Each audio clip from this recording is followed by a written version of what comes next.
3, 2. Oh my God. Yo, what's up? Hello, ladies and gentlemen. Welcome back to the program. The Airtime Podcast is presented by Van Shoes since 1966. There's nothing fake about it. Have something to believe in and be yourself. You know what I'm saying?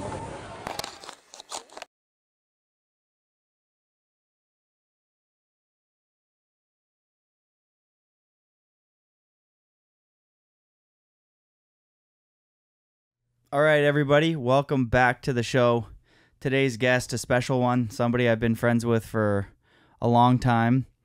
This individual has faced some serious peaks and valleys in his life, and to have him sitting in the booth right now is special. One of my favorites, on and off the snow. We got Kody Williams in the booth. Long time coming. How you doing? Long time coming. So happy to be here, and thank you. Thank you so much for having me here, and I'm so happy to do this. We've been trying to do this for a while, for a minute now, I feel like. It's been a long time coming. Thanks, Coach Jody. You remembered who it was. Maybe we'll start off with, why do you call me Coach Jody? I actually don't even know that, but every time I see you, you're like, what up, Coach Jody? And I'm like, damn, Coach. It's nice. I feel good about it, but where did it come from? So it just came. Coach Jody came from camp. Why? Because I was coaching? I never coached you. You never coached me, but I was like, if I was to have a coach, it's Jody. So Coach Jody, what's up? It's stuck, and I love it. And you'll always be Coach Jody to me. I love that. I feel like the first time we ever met was maybe at Camp of Champions Summer Glacier vibes. I think that's my earliest recollection of us. Yeah, an earlier one? No, it was. It was at on the glacier. Yeah, special times. We'll touch on that a little bit later, but maybe we'll start with a very open-ended question.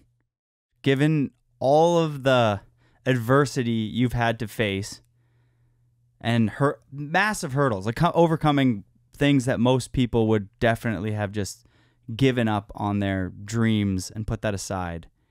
Why does Kody love snowboarding so much that you just keep on keeping on with this? There's definitely a very long answer, but the shortest, sweetest way I could do it is literally it's true love. I really have true love for this shit, and I'll do it forever. Let's get a little bit of a sample of the long-winded one. A little bit of it, okay. Let's get a sample of that long-winded why you love it. Okay, all right. So I'm definitely not the only one that's been through something traumatic through snowboarding. That's not even the biggest thing for me. It's just snowboarding literally just made me feel so free and just so much more. It's like I've met so many people through snowboarding, like yourself, Coach Jody. And I just love it too. I don't know how to put it into words. I love this too much. It's almost taken my life, and you're not gonna stop me from doing this. I think it's in me. I love that. There's definitely like a group of people that it's like, no matter what they have to overcome, they're like about it. It's inspiring to see you continue to snowboard given what you've had to overcome. And we'll touch on that a little bit later, and we'll kind of deep dive on that. But I mean, for me, even like we did hang out the other day, it's insane to just have you here. Coach Jody, thank you. It's crazy. I didn't know if I was going to make it. I woke up, I was like, what year is it? No idea what happened. We're deep diving on that a little bit later. Maybe we'll kick this off with what drew you into snowboarding initially? What drew me into snowboarding initially was just like the skateboard culture for sure. And then this little hill I had in my backyard. I didn't have a snowboard. I would just like try to stand up on my toboggan. But then I saw kids with snowboards, and I was like, no way, they can like do like front 180s. And I was like, I can't do that. My body's not stuck to the board. And then going inside and talking to my mom and my dad hibernates. He's from Florida. Hates the winter. And he's like, why the hell do you want one of those things? And I finally got one. And then I strapped in, fell in love. Damn. It's pretty much right off the bat. Took me a minute to learn how to ride just a little tow rope at the local hill. And then I never even saw the park before. I saw the park and I saw what was going on over at the park. And I was like, I need to be the best here.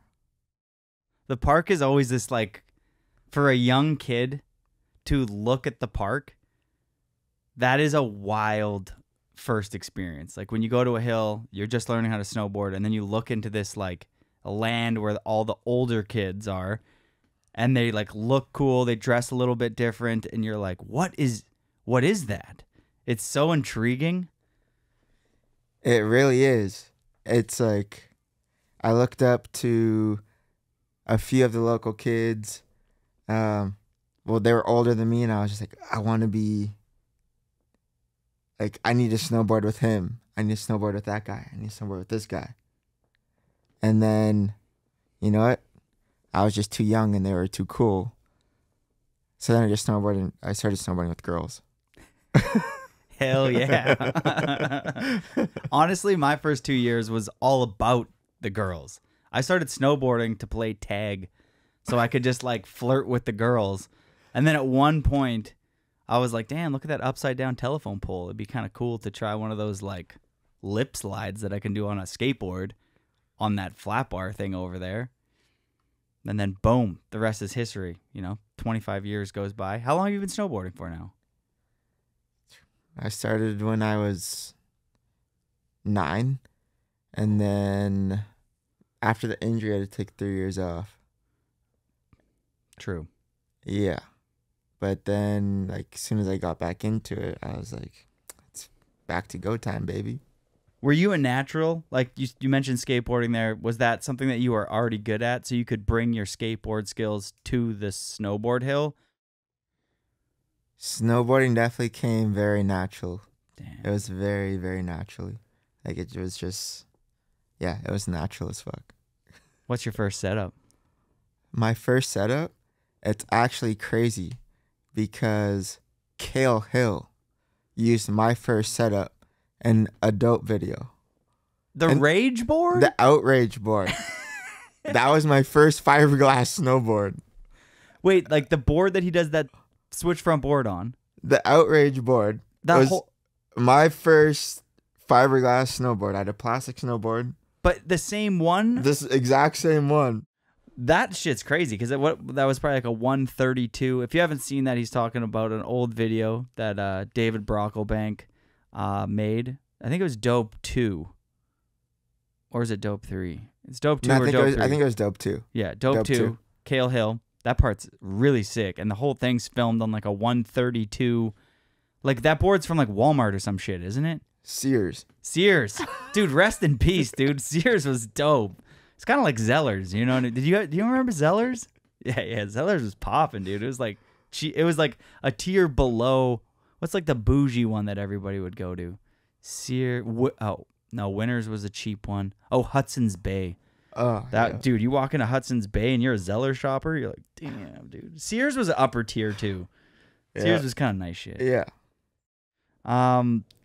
Let's shoot this over to first sponsor. My local shop, just the local shop. They always coming through. Yeah, Board Shop, London, Ontario. Shout out Scotty Taylor, Rick McKay, Dallas Ianni, all had my back. But yeah, then through them, I just started getting like flowed like gear from all these different companies. I was in Solomon for a little bit, and then it just went Burton. How old when you got on Burton? Burton, I was probably 12. Whoa. 12? Yeah. Burton Prodigy, dude. Damn. Okay, you mentioned London there, and I just want to do a little bit of an e-break here, because London is packed with spots. Did you, like, look at, like, when you're walking around London as a kid, you're 12, you're on Burton, you're like, damn, like, look at all these rails that no one could do these. 20 years goes by, Scott Brown comes there, Lane comes there, and all of those become reality. Like, what? That must have been mind-blowing. Like, what a trip. Definitely is a trip, and I have a story about this. So Please share. I will. You guys were all in my hometown. The rail. You have a clip on it too. You go back nose to front blunt same way on this elbow rail over a bridge. Oh, yeah, dude, that spot's dope. Yeah, I cut all the vines off of that. You made it possible? Wasn't able to hit it. Got kicked out. Lane does back one on it. Yeah, Lee does like back 50, back one, switch Back 50. yeah, yes. Yeah. Pretty sure it was you. Were on the cover of the London Free Press. Yeah. And I was like, no way. I cut all the vines off this rail. Got kicked out. Couldn't even hit it. And then here you guys are on the front page of my local newspaper. The Bolts year. The Bolts year. Yes. That was a good year. That was dope. What trick did you want to do on that spot? Let's hear it. I knew exactly what I wanted to do. I wanted to do front board Pret switch 50. Oh, dude, it's laced perfectly for that. I know. It's my initial trick that I wanted to do that, I did the no slide, like front blunt 270, I think that it was kind of heinous. I was trying to do like no slide and then like really like spring off the nose, like kind of nollie, and then like just front board fakie, but like get it right wrapped in the middle. Like, so my board would like flex, and then I just kept 270ing out, and it just felt too combo. It was like so combo. I hate that trick. I loved it. I'm going to tell you right now, I loved it. And you and Lane both, you have to see that spot in person to know how big that spot is. But what you did at the mall off the parking garage is insane. Dude, Lane's clip, like that one was crazy.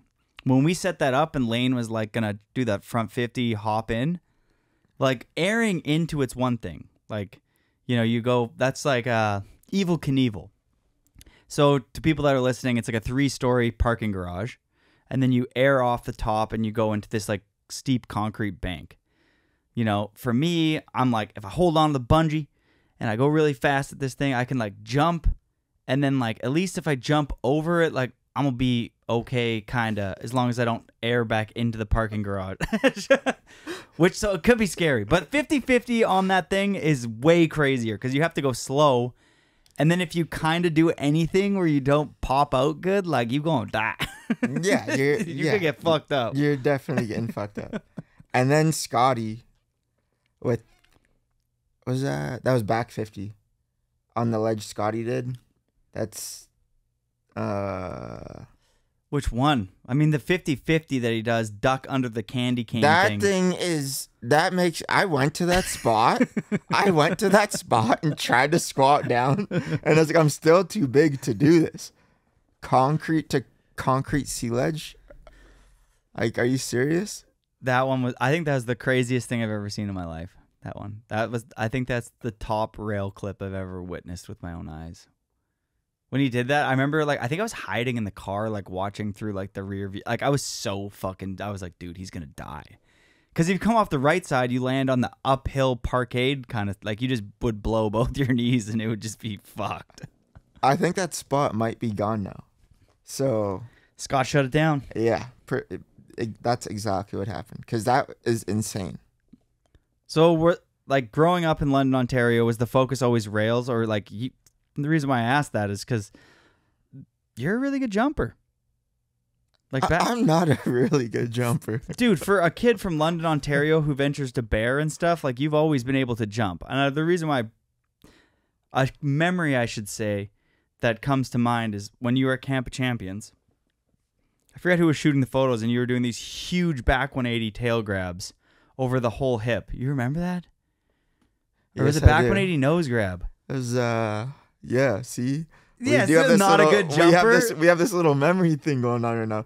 It was back on Crail. It was back one Crail? Yeah. Dude, that clip was like, I just remember you doing these huge back 180s over the thing. And I remember being like, damn, the kid can jump too. Because that whole week at camp, you were like boarding with Dylan. Mark Goodall was really fucking putting on a clinic that summer. I mean, there's a bunch of boarders as per usual, but those were the three standouts to me. And, you know, watching somebody that's good at rails, there's always that side where you're like, yeah, but can you fucking jump? And then I see you going over this whole hip. I'm like, damn, homie can board. I'm not going to lie. I heard you cheer for me. And then I decided, I was like, I have to go bigger. I was like, Coach Jody's right there. And you like said, like, you're like, that was sick or something. And I was like, no way. I was like, I got Coach Jody's attention. Coach Jody. I got to go bigger. Dude, and then that like up rail into the bank, you and Dare and some other people hit it. That spot was super sick. You guys put a rail in the like on the corner of the side of the jump kind of. So like instead of getting into the landing, you kind of like front blunt 450 or whatever into like the wall. That fucking spot was so sick. That was a lot of fun. That was a lot of fun. That was a good one. That was Footy Fiend Thank you. days. That was Footy Fiend days, but that wasn't Footy Fiend. That was Gradestone. Oh, was Gradestone That was filming? Gradestone filmed that. Dude, Yeah. shout out to Gradestone. Shout out Gradestone for For sure. sure. All day. So did Footy Fiend happen first and then you go to Bear? How the hell does Kody end up in Big Bear? Yeah. Well, no. So I wanted to drop out of high school in grade 11. Hell yeah. I was like, I you think know what? everybody in grade 11 wants to drop out of high school in grade Yeah. 11. I was like, I'm dropping out. I'm dropping out. I was like, I'm going to Bear. I was like, everything's in Bear. I need to go to Bear. I need to film for Sunday in the Park. I need to see Bradshaw. I need to see Goon. Everybody. It happened. Thank God. But no. Also, thank God. My mom, she's like, that's not happening unless you finish high school. Finished high school. Moved out there with some kids from Orangeville. I knew like Adam McLean, Chris Mullins, Jamie Bates. We stayed there for a season, and then I just kept going back every season. And then Footy Fiend came there, and that's when I clicked with Footy Fiend more. Damn. Okay, let me ask you this. You mentioned Sunday in the Park, but why Sunday in the Park? What made Sunday in the Park so intriguing to you as a kid from London, Ontario? That's like, that video is clearly so impactful that you're like, I need to go to Big Bear and meet, you just said Lucas, Bradshaw, and stuff like that. Like, their style, the music they listen to, the baggy pants, everything. Like, and they also did way more than just Sunday in the Park.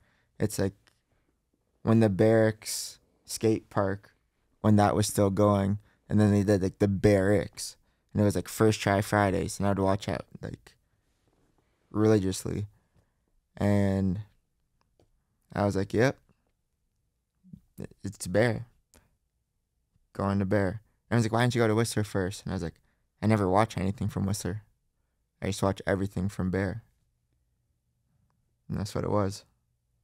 I mean, straight up, Big Bear, even when I was a kid, like, that place was, like, the place. Like, if you're a kid who likes park, like, Big Bear is this polished place where you can wear a hoodie all day. All season.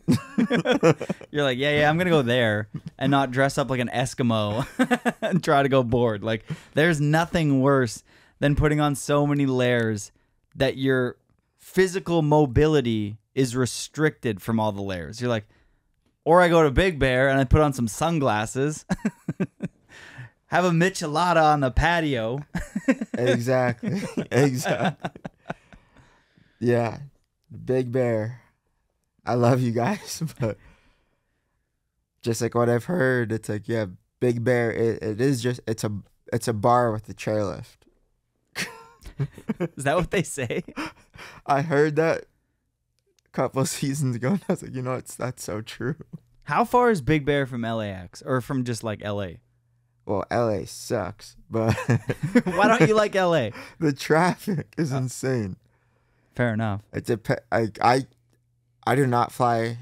Lenny Mazzotti, shout out Lenny, I love you. If I fly into LAX, he's like, we'll see you when you get here. He's not coming to pick me up at LAX. It's the worst. It's the worst. It's like you may as well just fly to Vegas. You fly to Vegas, or there's Ontario, California. That's where I fly to now. But flying into LAX sucks. It's supposed to be 3 hours to get to Big Bear.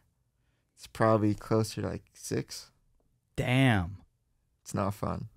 So if you're coming in, you say fly into, so what's the pro tip? Fly into Orange what? No, flying to Ontario, California. Ontario, California. Yeah. That's got to make you feel comfortable. You're like, flying back to my home turf. Sunday in the park, popping. Who did you first see at Big Bear that you were like, damn, like, I see this guy in the videos and he actually rides here all the time? Like, were you tripping on a couple homies when you first pulled up that first year? Definitely a little bit, like seeing like Bradshaw for the first time in the flesh with my own eyes. It was crazy. I met Gunnar after that because he stayed with the Mazzottis as well. So like we became close really quick. But no, I also just knew the Mazzottis, Daniel Brown, Zach Hale was in those videos. But Midget Mafia, I used to watch Midget Mafia, which was like younger kids on Tech 9. And I used to watch those videos all the time. So I already knew who Lenny was. I already knew who Anthony was. Knew who Justin was. Knew who Daniel Brown was. And then I got there. Didn't say shit to anybody. I would snowboard with both headphones in all day. Don't talk to him. I would take the chairlift by myself.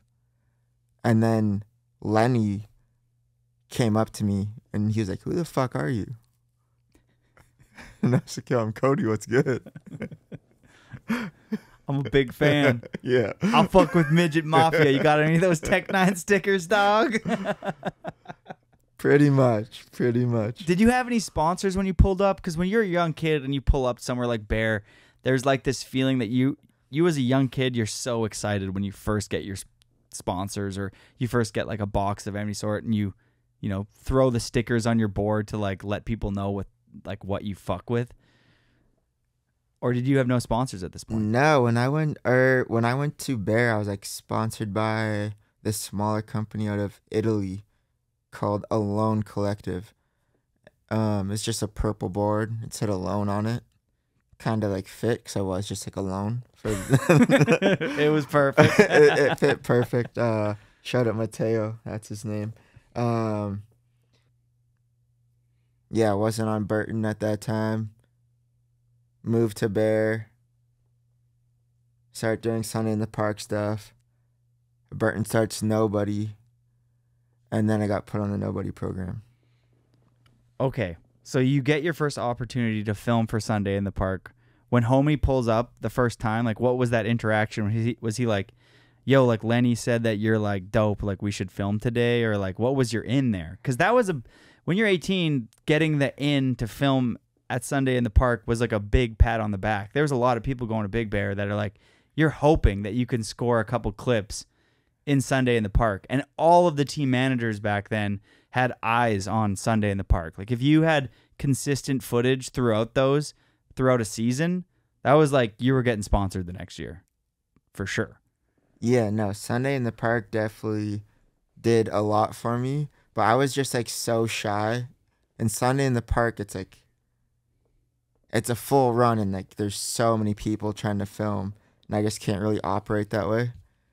So I didn't even film with the main filmer beef at that time.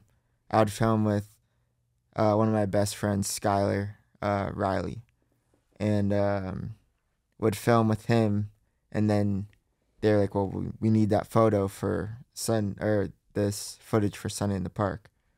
So then Skylar just sent him all my footage. And then that transitioned into you getting on Nobody, the Burton program. Like that's a big leap from the purple board from the guy from fucking Italy to like Burton being like, yo, you want to ride for? That's a trip. How did that call go? It was a trip for sure. You call your mom back? I just got on Burton. She's like, stay there. Pretty much. I still like have like that first little like contract thing of when I signed with Burton, just like pinned to the wall in my room. I was like, no way. I was like, I made it to the B. Right off the bat. Right off the bat. Right off the bat. But no, that was sick. That was crazy how that happened. And it was actually somebody from my hometown that worked for Burton. His name is Brandon Cordell. And he was like, yo, I was like, you gotta see like what Kody's kind of doing now. And then just got on Nobody. Was on Burton and just the Nobody year is also when I transitioned from like park to like, you know what? Let's run this shit up. Let's make a part. And what was the first part like? Who did you go film with? What was the crew? The crew was all Cali homies. Lenny Mazzotti, Brett Wilkinson, Jeremy Astarga, Richie Conklin, Jay Smalls, but he never came to Ontario, I don't think. The crew's probably bigger than that, but like Jordan Smalls? Jordan Smalls, yeah. Shout out to Jordan Smalls burger thing. If he's listening to this thing, I watch your fucking burger shit all the time, dude. I need one of those fucking Smalls burgers, dude. Those look good. Sorry to interrupt. No, you're good. You're good. Little plug. Look, there you go, Jordan. You owe me like you definitely owe me some burgers. No, yeah, he's killing it with it. Yeah, and then like we'd go to Minnesota, link up with like the Strange Brew homies that were in Tahoe at that time. Kind of all over the place. When you were filming for that first project, did street rails come easy to you? Most people who ride park and they try to like, yo, I'm going to go in the steel this year. It's like back lip, hang up, die. And then you go back to the park. You're like, fuck, okay, it's not as easy as I got to work on my pop. You almost got to start, when you start going out into the field, you almost got to start riding the park differently because there's certain features you might avoid. But then you start riding in the streets and you're like, wait, these boxes that are all over Big Bear you're not going to find that shit in the streets. It's like the down rail with the donkey is like, you got to tee up some proper tricks on that because that's probably what you're going to find most likely in the streets.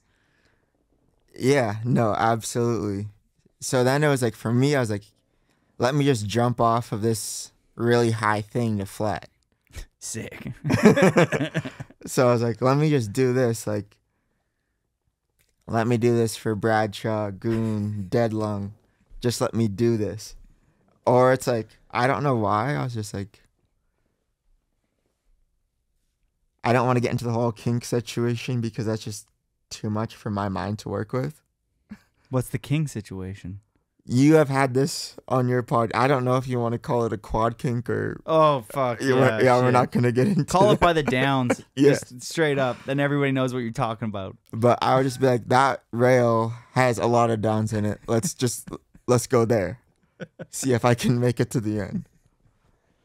I'm kind of fucking with this ollie shit that you brought up because the ollie, if you were going to ollie to flat, 95% of people can't pull that shit off. And the reason why Bradshaw snowboarding was so exciting is that the way Chris would snowboard, Lucas, Deadlung, that whole group, Benny, they could get away with the small stuff because they had this like the attention to detail was perfected in like the most minute like detail. It was like if they were going to do a front 180 on flat ground, there was so much attention to detail all the way up to like what they were wearing to pull off that front 180 in a way that like to most kids they would overlook it, but to a kid like you it would mean the world. You would watch Bradshaw ollie something, and you're like, that was the best thing I've seen in a month. That was it. I was like, that's that shit right there. That's that shit right there. Give him a check. Give him a check. And people saw that, and it was, dude, you go to Big Bear and you're riding with Bradshaw. That's like going to riding at like Mount Baker with Jamie Lynn. It's like, dude, it's like you're riding with the god.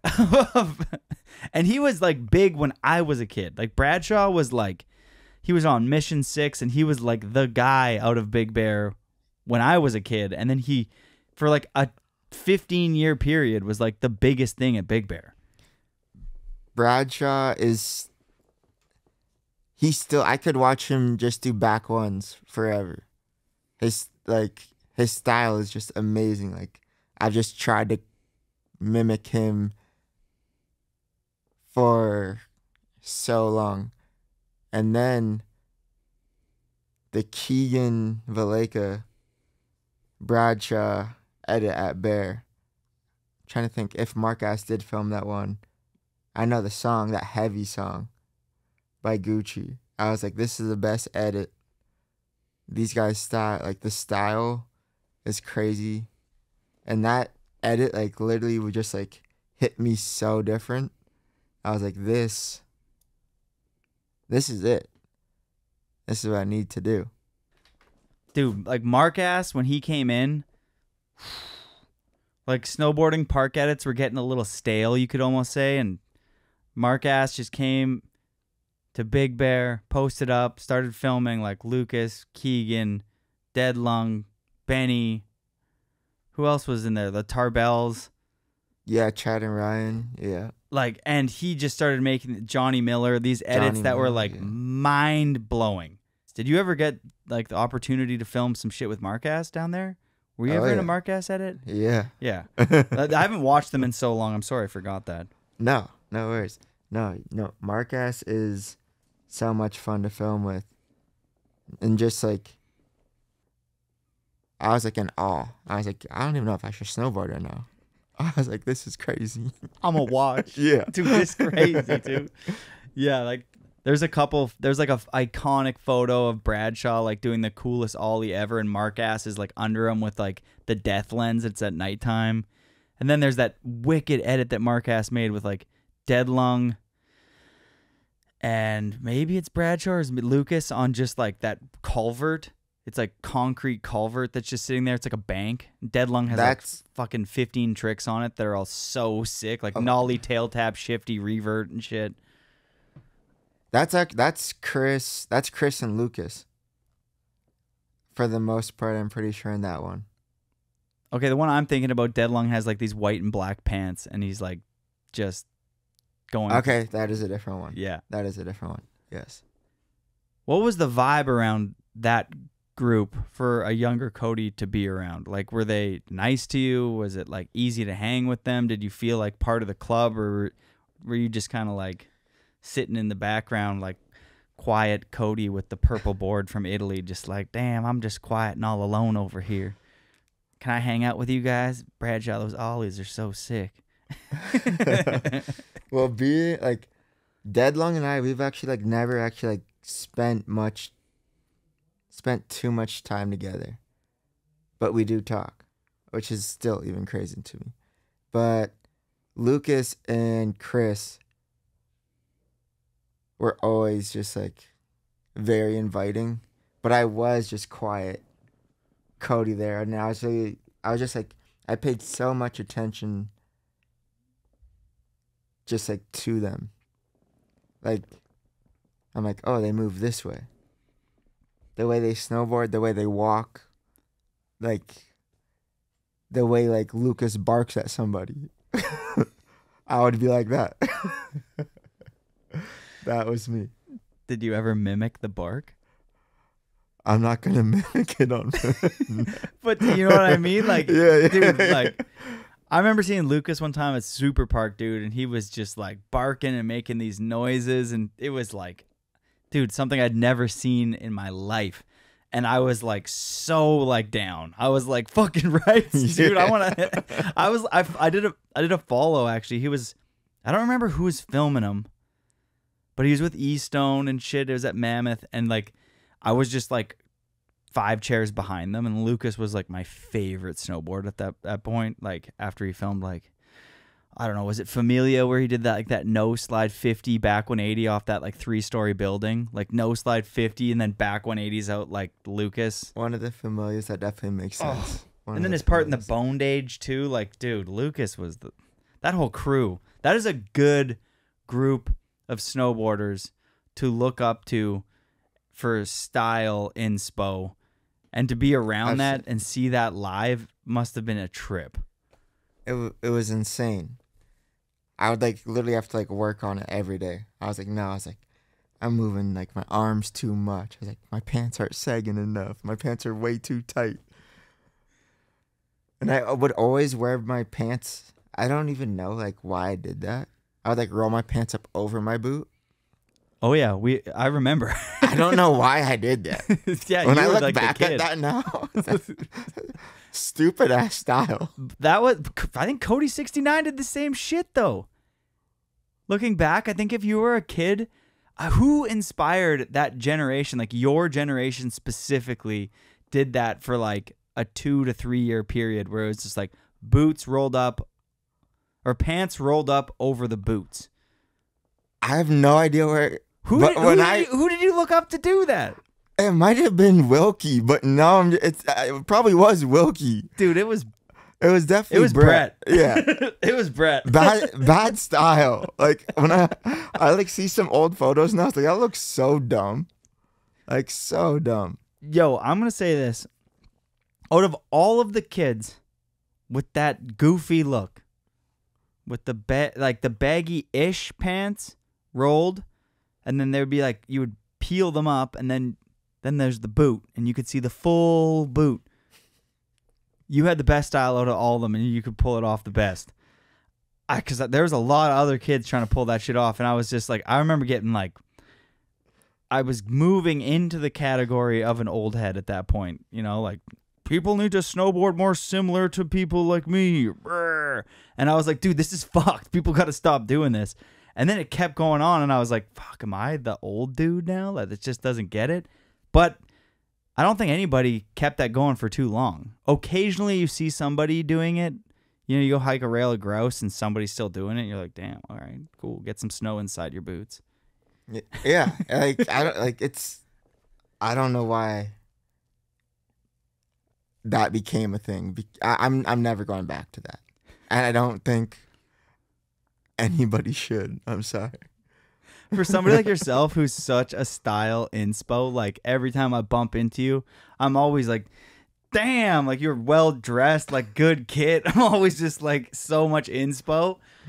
Then I look back on your old footage before we recorded here, and I was like, what's up with the pants not going over the boots here, Kody? It's like the whole Footy Fiend era is like, you know what I mean? But your tricks are so crazy. And I spoke on this at the beginning, the intro, just how far ahead you were. And there's a reason why a company like Burton adopted you onto the Nobody program when that came out. And it's because you were one of the most progressive kids at that time. If you knew what was going on in snowboarding at that exact time, like, you were the kid to pick up. Like, without a doubt. Every time you had clips in, whether it was a Mark Ass edit, a Bear edit, Footy Fiend edit, like, you had some of those standout clips. And at that time, big tricks were like frontboard pretzels done proper, and you had that in the bag. Like the nose blunt 270 Jake Kuzik ham and cheese thing, or the nose slide 270. I call it the Jake Kuzik because I feel like he was kind of the innovator of doing like nose blunt 270s and nose slide 270s, switch nose slide 270s. You were a big adapter of that, or a big adopter of that. Backlip pretzels, like a lot of those tricks that nobody could comprehend from my generation, a small group from your generation had perfected, and you were in that category. So there's an obvious reason why somebody was going to pick you up. Kudos to whoever picked you up on the Nobody program, because every once in a while, when it comes to rail riding, I think everybody's like, Burton kind of trips and makes mistakes. That was a big fucking check mark in their books. Like, who knocked on your door? Because that person clearly got it. back then, he's originally from London, Ontario. And I'm pretty sure it was Brandon Cordell that put me in touch with the global TM at Burton now, who is Zach Nigro. Oh, damn. Sick. And then Zach was the one who like actually sent me the email. He's like, yeah, we have this Nobody program going, and it's a select few of you. You're on it. I was like, dope. Gesme was on it. Krugs was on it. I can't even. Krager was on it. I don't even know how many people Dude, were everybody was on it. that. Wasn't Jordan Morris on that? Jordan Morris was on Brady, it. Brady Lem. Robin Taylor. Robin Taylor was, yes. Who else was, like... I'm trying to think of how big... Wiki was on it, wasn't he? Wilkie was a part of it, yeah. Michael Wick. Oh, Michael Wick, yes, he was. Shout outs Wick. Wick, yes. Yeah. Dude, Tommy Gesme was on that shit, and he filmed Video Grasse on a nobody board. When I saw Tommy, I was like, fuck. I was like, he figured out Bradshaw and Keegan's style. He got it. I was like, I want it so bad, but Tommy figured this shit the fuck out. For real. Like, Tommy, like, love that dude. And he has the best fucking style in the game to me, hands down. I don't know who I would compare his style to. I really don't. Well said, dog. I don't. I really don't. Tommy, I hope you hear this, brother. Thank you for doing what you do. Making that shit look so nice. God damn. Yo, I think all of snowboarding owes Tommy like a little bit of like a nod, because there's a select group that has that like full on once in a lifetime style, and you get that style only from, for the most part, there's a small group of people that are exceptions, but the style icons of our time, they get it from having good mentors, and they look up to the right people. Like, they idolize and worship the right people. Bradshaw, if you asked who Bradshaw's favorite snowboarders of all time are, it's like, and you're just like, yeah, totally. That's where you got that wicked ass fucking ollie from and stuff like that. Because everybody back then, like Roan Rogers and that whole community, was doing like the late shifty pokes and stuff like that. Nicholas Mueller, where do you think he got his style from? Terrier. Like, there's a group of people that like worship the right people, and then you kind of reap the benefits of trying to look like that individual or those individuals. You will never achieve that goal, and then you become your own snowboarder like Tommy. But anybody from our generation, if you watched Bradshaw and Keegan snowboard, when you saw Tommy's footage come out, you're like, that guy clearly idolized Bradshaw and Keegan. At least I hope, because like, I really hope you did, Tommy, because it's insane. I've tried to mimic Tommy's style before. It did not work at all. Dude, I've been biting people's style since every year. I'm biting Tommy's style right now. Dude, when I'm thinking backtail 270, I'm thinking Tommy G all day. It doesn't work. It doesn't work. It doesn't work. That's the problem. It doesn't work. When I'm snowboarding, I'm like, Nicholas. And I'm like, damn it. Didn't happen. Yeah. Same thing with like shredding. I don't know. There's always like, it's important to like pick somebody to like look up to for certain grabs and stuff too. You know, there's like Bradshaw, since we're on the Big Bear Bradshaw tip right now, Bradshaw's jumping and grab game is overlooked. Anytime he would hit a hip and he would just do like a nose grab into that hip, or a melon, or an indie, or a tail grab, you're like, no, like his grab selection and the way he could tweak his board was a gift. That's the big thing, is the way he could tweak his board.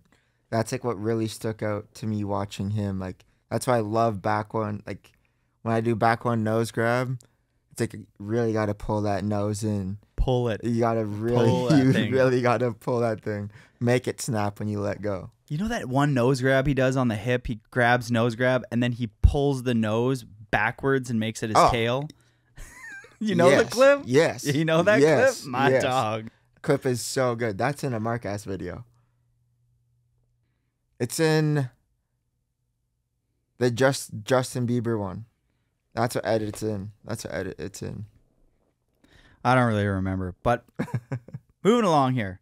Nobody was a good look for Burton. And they had a bunch of cool people on that. What do you think they were trying to accomplish with that program? I would say because that was like the AM team, so like bringing that group together, and it was like, it's like they had Unink, they had Seven, and then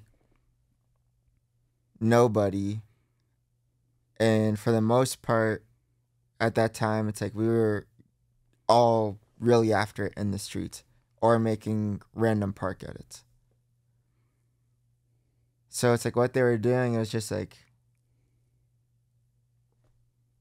you know, I'd have to look at the thing. I don't know if I can even say that, but the list we have, it like says why we're on there. Dude, to me, it looked like they were just trying to like breathe in some like freshness into the brand. You know, it was such a long run of like the Shaun White look where Burton was starting to be recognized as such a corporate entity. Like re-inject some like youthful boarders who speak to the core audience a bit more than just like having top tier snowboarders like Kevin Pierce, Shaun White, the best of the best, where like they wanted to add some of that like flavor that like could speak to the core audience, and they did that like on a bottom tier. Like, these are all the best park kids right now. We're gonna like sponsor all of them. And like across the states, there was sprinkled all over the states. Like you'd have somebody from Minnesota, from the East Coast, from like Cali, all the way up to Canada. Like there was just like they were sprinkled. I mean, and in Europe, Luda rode for them. Oh yeah. Like they would pick, and Luda had crazy good style. Like he had his own. Everybody was biting Tommy back then, everybody was biting Keegan back then. He was like a European biter of Keegan too. Like, it's like, I don't know. It's like Tommy. Like in my mind, it's like, well, no, I can't just say that because I love the whole team. Like J. Mars, Krugs, everybody, but Tommy made. I think Tommy made nobody such. If they sold nobody boards, and if they put Tommy's name on it, those things would have been sold out like so quick. Dude, they had him. They had the best snowboarder to come out of rail riding in a long time. Tommy Gesme has been putting out parts for 15 years now, not like 2010. He's been in the game since 2010, filming stuff that has been changing the way people like look at snowboarding and inspiring the youth or just inspiring snowboarding for at least a 15-year period. That was whoever fired Tommy or didn't re-sign him or whatever, they fucked up because they had Tommy G as like a kid and they could have had him the whole way, and like he could have been the dude for them. It's crazy. It's like something. It's like for me, for how bad my memory is, and for Tommy to come up to me in Hood and tell me, he's like, when I went pro for Burton, he's like, you're the one that deserved it. He's like, and I'm like, nah, dog. You start laughing.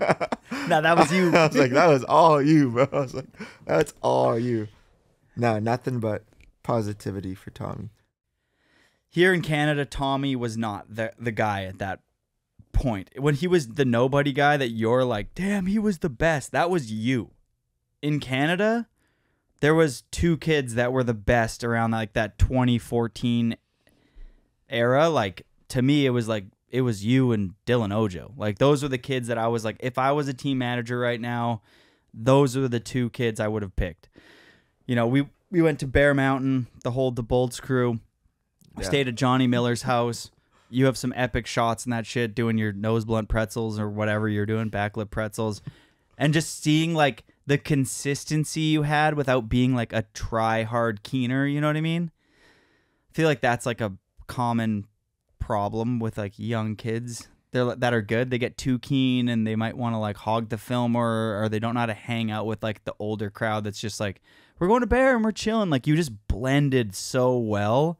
And I think through the mentorship of people like Lucas, Bradshaw, like that whole group at Bear, you already knew how to integrate with like different people from around the world. And because everybody at Bear, well, Bear attracts people from all over the world. So you're hanging out with like 40-year-olds to young kids, and you're filming with different people and shooting photos with different people, and you're riding at things at like the launch, which must have been a trip for you.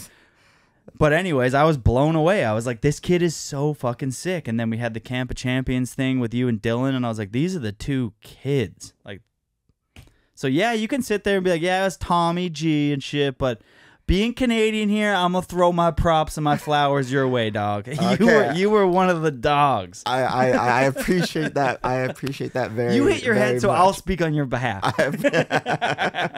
I appreciate that, but no, it's like to this day, I'm always looking up to, I'll always be looking up to somebody, and if they're younger than me or not, it's like I've never been a cocky person ever in my life, and that's where I think now some kids are kind of just like they want the spotlight way too much. Don't chase the spotlight.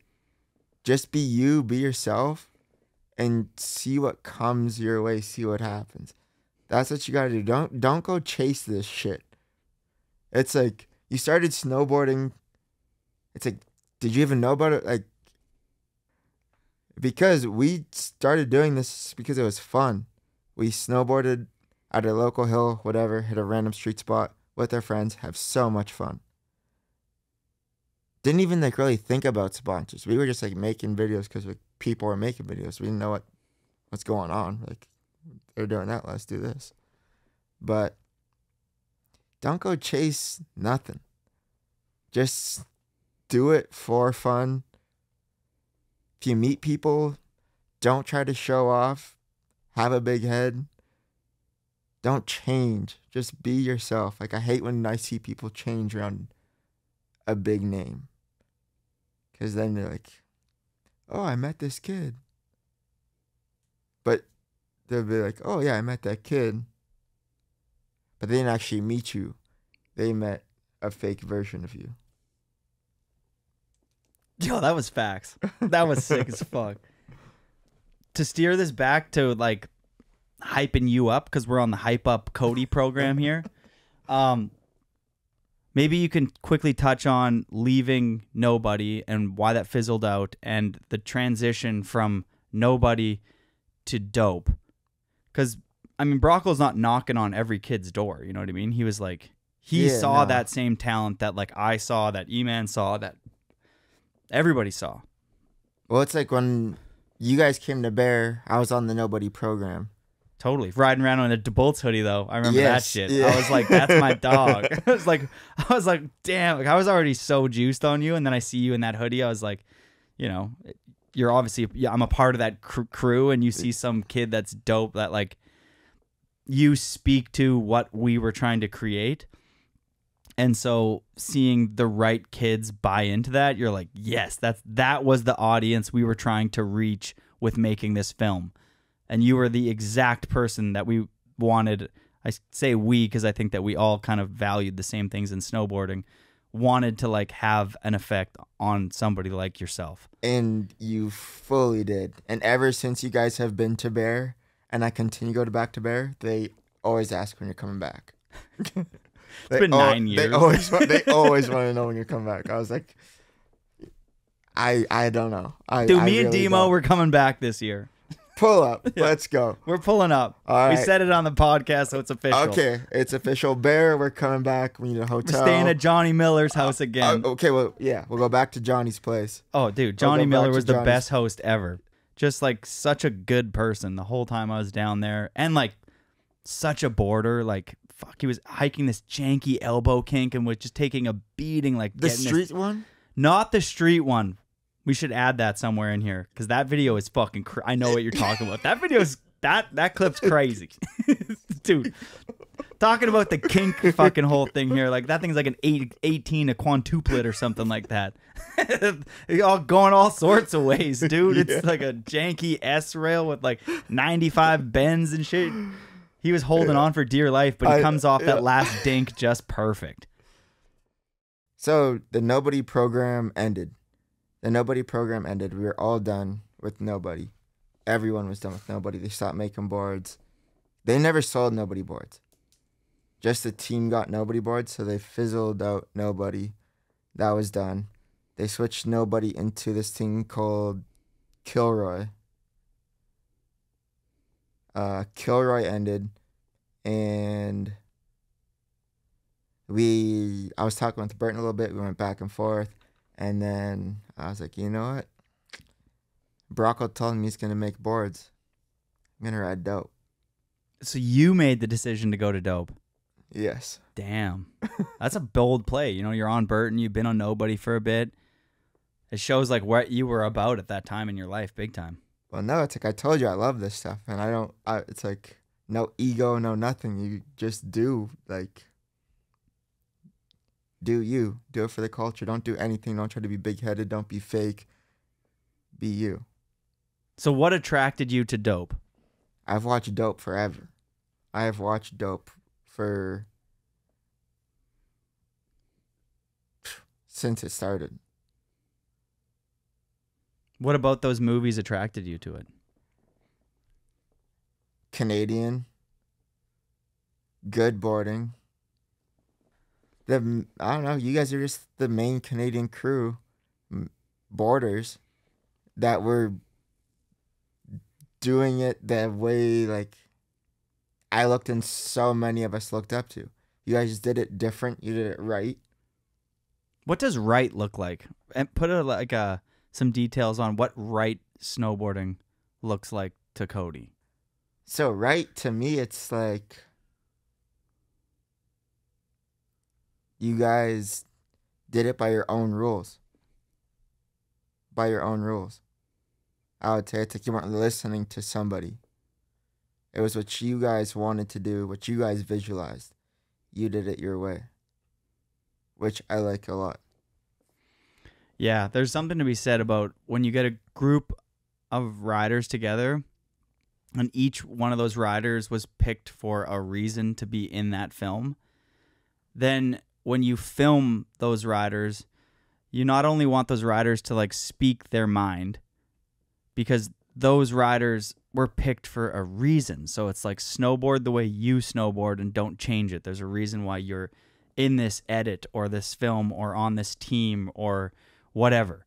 Like if you get hired for your skill set, your unique skill set in life for anything, lean into that because that's the reason why you got the job in the first place. Don't try to be like everybody else. Yeah, no, exactly. Do not try, never try to be like, actually, let me pause. Because that's going backwards because I have tried to mimic, I don't know how many people, but... Well, there's a devil, there's a dance with that you want to play. Like you want to be inspired by others. But like if Kody wants to back nose blunt the electrical box on Whistler Blackcomb, like if somebody goes, that spot's whack, you shouldn't hit it. If you're like, nah, I can do that in a cool way and I want to do that, then go do that. There's definitely people when Bradshaw snowboarding first came out that were probably like, dude, fuck off. Like, stop snowboarding like that. And if he tried to be Jeremy Jones and JP Walker and just hit big rails, like he would have never been Bradshaw. And you weren't doing that at the time. When you were, and I keep bringing it back to that one summer at Camp of Champions with Dylan, is like you guys were not, and Mark Goodall, like have to throw him in the mix. It's like you guys were not snowboarding like other people. Like people were just like not riding the way you guys were, like breaking the rules with fucking all sorts of tricks. You can't do that, but then you look at it longer, you're like, oh, I guess you can do no slide 270s. Like I thought no slide 270s were like not dope, and then everybody started making them dope, and then like 2 years later I was like, I'll do them. Yeah, no, definitely shout out to Mark as well. Mark is also from Ontario, and I have been on street trips with Mark, and have always just like been in awe of like how talented of a boarder he is. Yeah, there's a lot of really good snowboarders all over the world that just... Yeah, being a professional snowboarder is not for everybody. You know what I mean? And nor should it be. And especially in today's age, it's different now. Like, you have to lean into it in a different way. You have to play the Instagram game. And there's a bit of like, there's a workload involved in being a professional snowboarder in today's world that was never a part of that landscape when I was a kid. It really was about you just filming that part, getting shit in magazines, going to a summer camp, you know, and then doing it again the next year. Rinse and repeat. That's all you had to do. And now that is just not the landscape. If anything, it's added like a bit of creativity to it. Like you can be a filmer and a rider, a photographer and a rider. You could be an artist and a rider, or a musician and a rider. And it's like you can kind of lean into those other things, which is cool. But it also takes away from like that hyper-focused pro snowboarder that you once saw in like Robot Food and in Mac Dog movies, which I kind of miss to some degree. Yeah, but it's like what you were just saying there. It's like, I think like it's stressful. It's just like the whole social media aspect of it. I swear it makes it so much more stressful. Like, oh yeah, we'll give you this contract, but you have to have 10K. And I was like, I haven't posted on my Instagram in like almost a year. Like, I post random stupid stories of something I think is funny. I have Instagram. I talk to my family on here. I don't use Instagram just to be posting clips. I like to hold on to stuff. And then when I want to post it, I'll post it. But I don't feel like I need to just blow up Instagram. I also feel like it would be really cool for brands to take that on. If you sponsor somebody, your responsibility should be, with your marketing department, should be to come up with creative, cool ways to market Kody. And it shouldn't be Kody's job to market Kody. You know what I mean? Like, I understand that no one's going to buy into that in today's age, but I think there should be a select group that can get away with that. You know, if Dylan Ojo kept being a pro snowboarder, do you think Dylan would have kept posting stuff about himself? To some degree, but Dylan was posting blurry photos of pizza all the time. Like, no, exactly. And that's like, it's like, exactly. It's like Dylan would even like, he didn't post too much at all. Like, he wasn't posting clips. He was posting because all Instagram now is like, it's somebody has a magazine of themselves. Somebody has a magazine of themselves to show off. And I hate being that person. You've said that a couple times on the podcast, that you don't like the idea of being a show off or like being like, check me out, check me out. And there's a certain group of people that do like being the check me out. And then there's a group in the middle that I think a large group float in, where they feel the need to post, so they do it, but they still feel a bit uncomfortable always posting about themselves, like myself. I don't like doing it, but I do it because I recognize the value in it for these companies that are choosing to support me. I'm grateful for that support. They don't have to do that. I'm very fortunate that companies get behind my snowboarding, and so I will post about them. It never feels good. I'm never like posting a thing of myself being like, I'm always like, oh, I wish that the brand would just post this video of me rather than me being like, yo, check me out. But your followers at the same time, sorry. Your followers do follow you, though, because they're fucking hyped on Kody. You know, so when you post a clip of Kody, it's literally a bunch of people that are like, yeah, I follow you because I fuck with you, Kody. Like, I want to see the Kody clip. Yeah, it's dope. Like, and they are subscribers to the Kody magazine, dude. It's definitely dope, but I'm just like, I don't even know how to put that. You come from an era where your actions speak louder than your words. You know what I mean? So just like do it and don't talk about it. You know what I mean? Just like go out there and be good at snowboarding. Well put. And you There don't we go. have to tell everybody. But we live in the digital world now. Exactly. The Kody Digital World magazine. Yeah. Subscribe today. What's your Cody with the brain injury. Cody with the doesn't know what is going on, like, at all. It's like, I'm trying to make a website right now, and people are waiting on this website.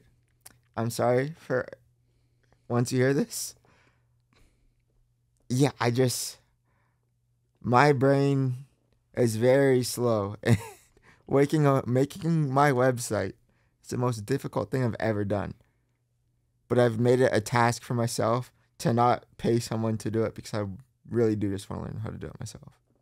I like that. Challenging yourself, stepping out of your comfort zone, something I talk about here on the podcast all the time because nobody is happy in their comfort zone. Let's change gears slightly here. What was it like going into the filming year 2016 before this injury that we've been touching on throughout this whole last hour about? We keep saying vague things about, like, you know, your memory or hitting your head or concussion and stuff like that. So there's some viewers, the vast majority of them, that are like, okay, like, what is this story? So maybe before we get to this main event, talk about a bit of the headspace going into that year. You had two of the other best snowboarders in the world coming out of Canada at that exact time. It was you, Bryn, and Don Wheeler, like kind of a trio of madness and like kind of the next blood of dope. Talk about the season, the lead up before this injury. I was losing my mind. I was so excited. I remember Brockle told me, we were at the skate park, and Brockle's like, yo, I'm making boards. And I was like, okay, word. Sick. I was like, I'm not done with the Burton yet. Still got stuff going on with Burton. And then I had to talk with Burton, and I was like, yeah, no, gonna ride dope. Sorry, we've already went over this. But yeah, left dope. Told Brockle like 2 days later at the skate park, done with Burton, you better get me a dope board. Yeah.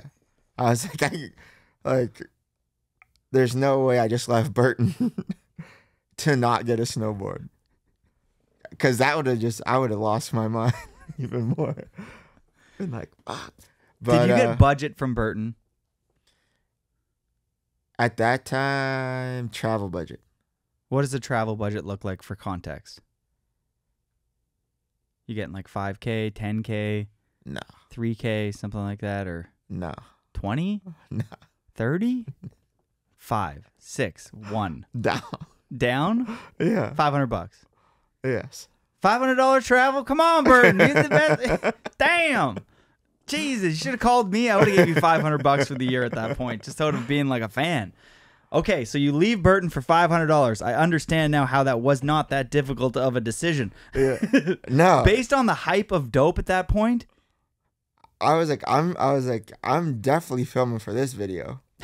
Yeah, like I'm in. Yeah. Absolutely. Yo, can I film with Scott Brown and Lane? Yeah, exactly. I was like, fuck. I was like, are you serious? Don't ask me twice. No, I'm good. Yo, David, though, but I'm going to need some boards. Definitely need some boards. Definitely need some boards. But yeah, no. Hopped right into that, and I was just so excited to snowboard, just like being with the crew. It's the best. It was just such good energy. It was really, really good energy. And Bryn is one of my favorite snowboarders. Don is my little brother. We have to make sure this video is good. And I was like, I'm going in. I have to go in. And I definitely just went in a little too hard, I guess you could say, with the outcome. But I was really just so excited. I was just so excited to film with a group of homies, group of friends, and fully be like in this mindset of just boarding and getting after it. When with other sponsors, it was like, oh, like we're not doing like a video. And I was like, okay, well, Dope is about to make the movie of the year, so I remember when Brockle told me he was gonna start making boards. I was so hyped. I was like, no way. Like I wanted a DeBolt's hoodie. I wanted a Dope hoodie forever. I didn't have one. I stole one from my roommate. I was like, you don't wear it. You don't even make it look good. I was like, I'm taking this. That's when you know you're doing shit proper. When a kid like yourself is so excited to just get like a sticker or a hoodie or a t-shirt from that brand. I look at like early video footage of like yourself, and there was an appreciation for things that were happening in snowboarding that were cool and important. Like you were a finger on the pulse kid. The exact kid that if you're a big brand or you're trying to do anything proper, you want to speak to. And what I mean by that is like the stickers on your board from like Snowboarder Mag was popping in the like 2010 to that generation. You had a Snowboarder Mag sticker on your board. You know what I mean? Like Gnarly was like the sickest shit out. You had Gnarly hoodies.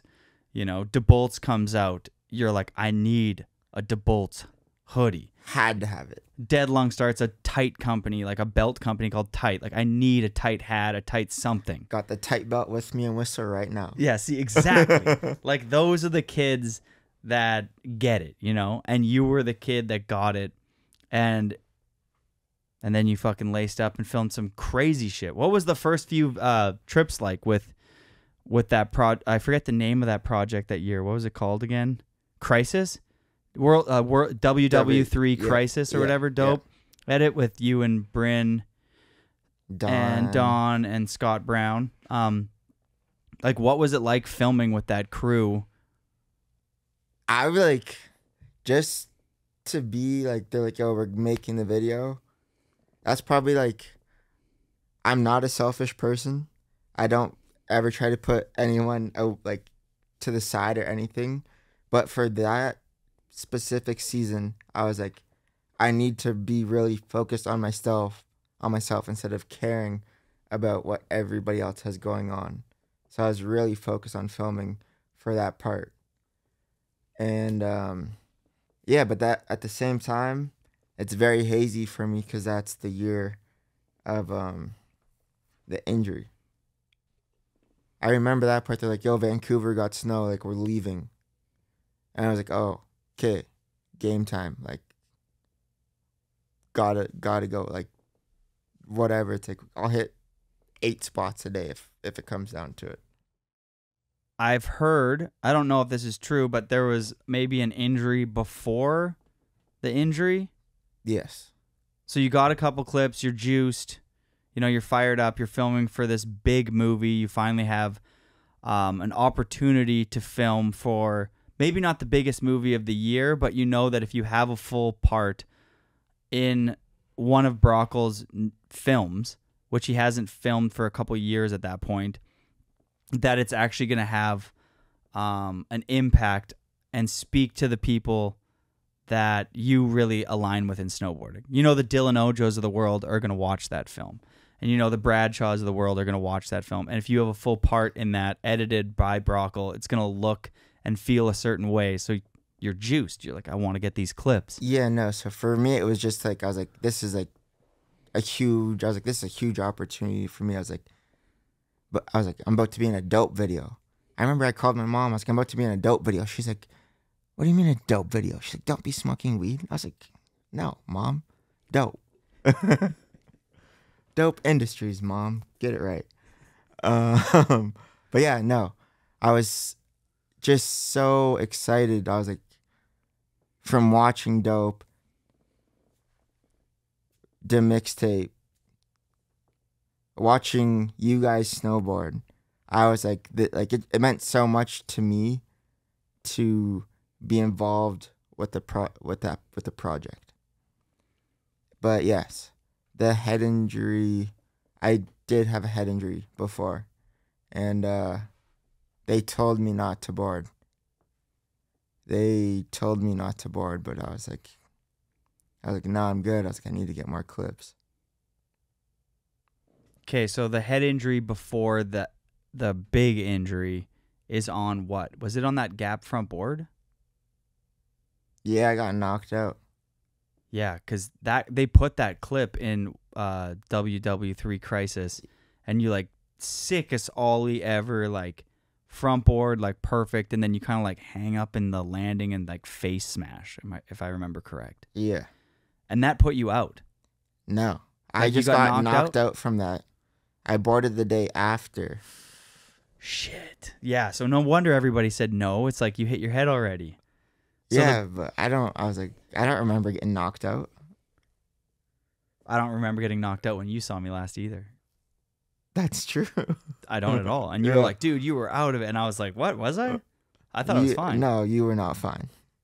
And they probably said the same thing. That's what and especially being young, like this whole audience, this is 2016, so almost 10 years ago. You have a bunch of young people together, you know, a bunch of mid 20, 25-year-old guys. They're like, yo, dude, like you're not good. You can't board tomorrow. And you get up the next day, you're like, I'm feeling all right. And they're like, you can't board. And you're like, I'm aboard. They're like, all right, like he's gonna board. You know what I mean?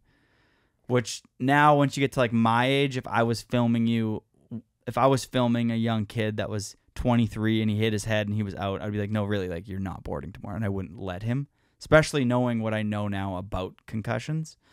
But when you're young and you're in your 20s and everyone's just filming and you want to get it, like, you know, you kind of feel like you have the final say. You're like, no, like I want to film. I'm feeling okay. Like I'm going to keep filming. Yeah, but it's like I will put it on myself, like even like from what I've heard, like about me getting upset and mad at them for like not letting me board. Those are all like effects of concussions. Like short temper, like snapping out, like so I don't blame not one person that I don't even know who was there. I don't blame any of them.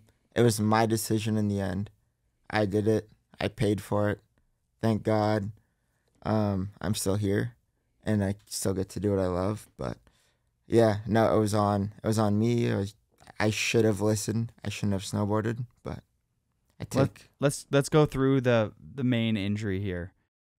I don't know. I've asked to see the clip a billion times. No one will show it to me. But I don't know how many summers ago that was now.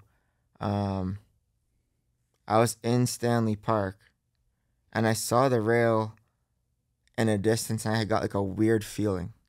And I kind of just started like jogging. And I got there and I was like, this is the rail. And a friend of mine I was with, she's like, there's no way you remember that. And I was like, this is the rail. And she's like, there's no way you remember this. And then I sent a photo of it to Marty and Brockle. And I was like, is this the rail? And they're like, no way. They're like, what the fuck are you doing back there? And I was like, I don't know. I was like, I just like had a feeling this is the spot. And they're like, yeah, that is the spot. This is years later. Years later, yeah. It was when I found the rail that day, it was so crazy. I lifted it out of the ground. There's a photo of me. I'm holding it. It's fully out of the ground. What's that fucking thing where the guy pulls the sword out of the stone?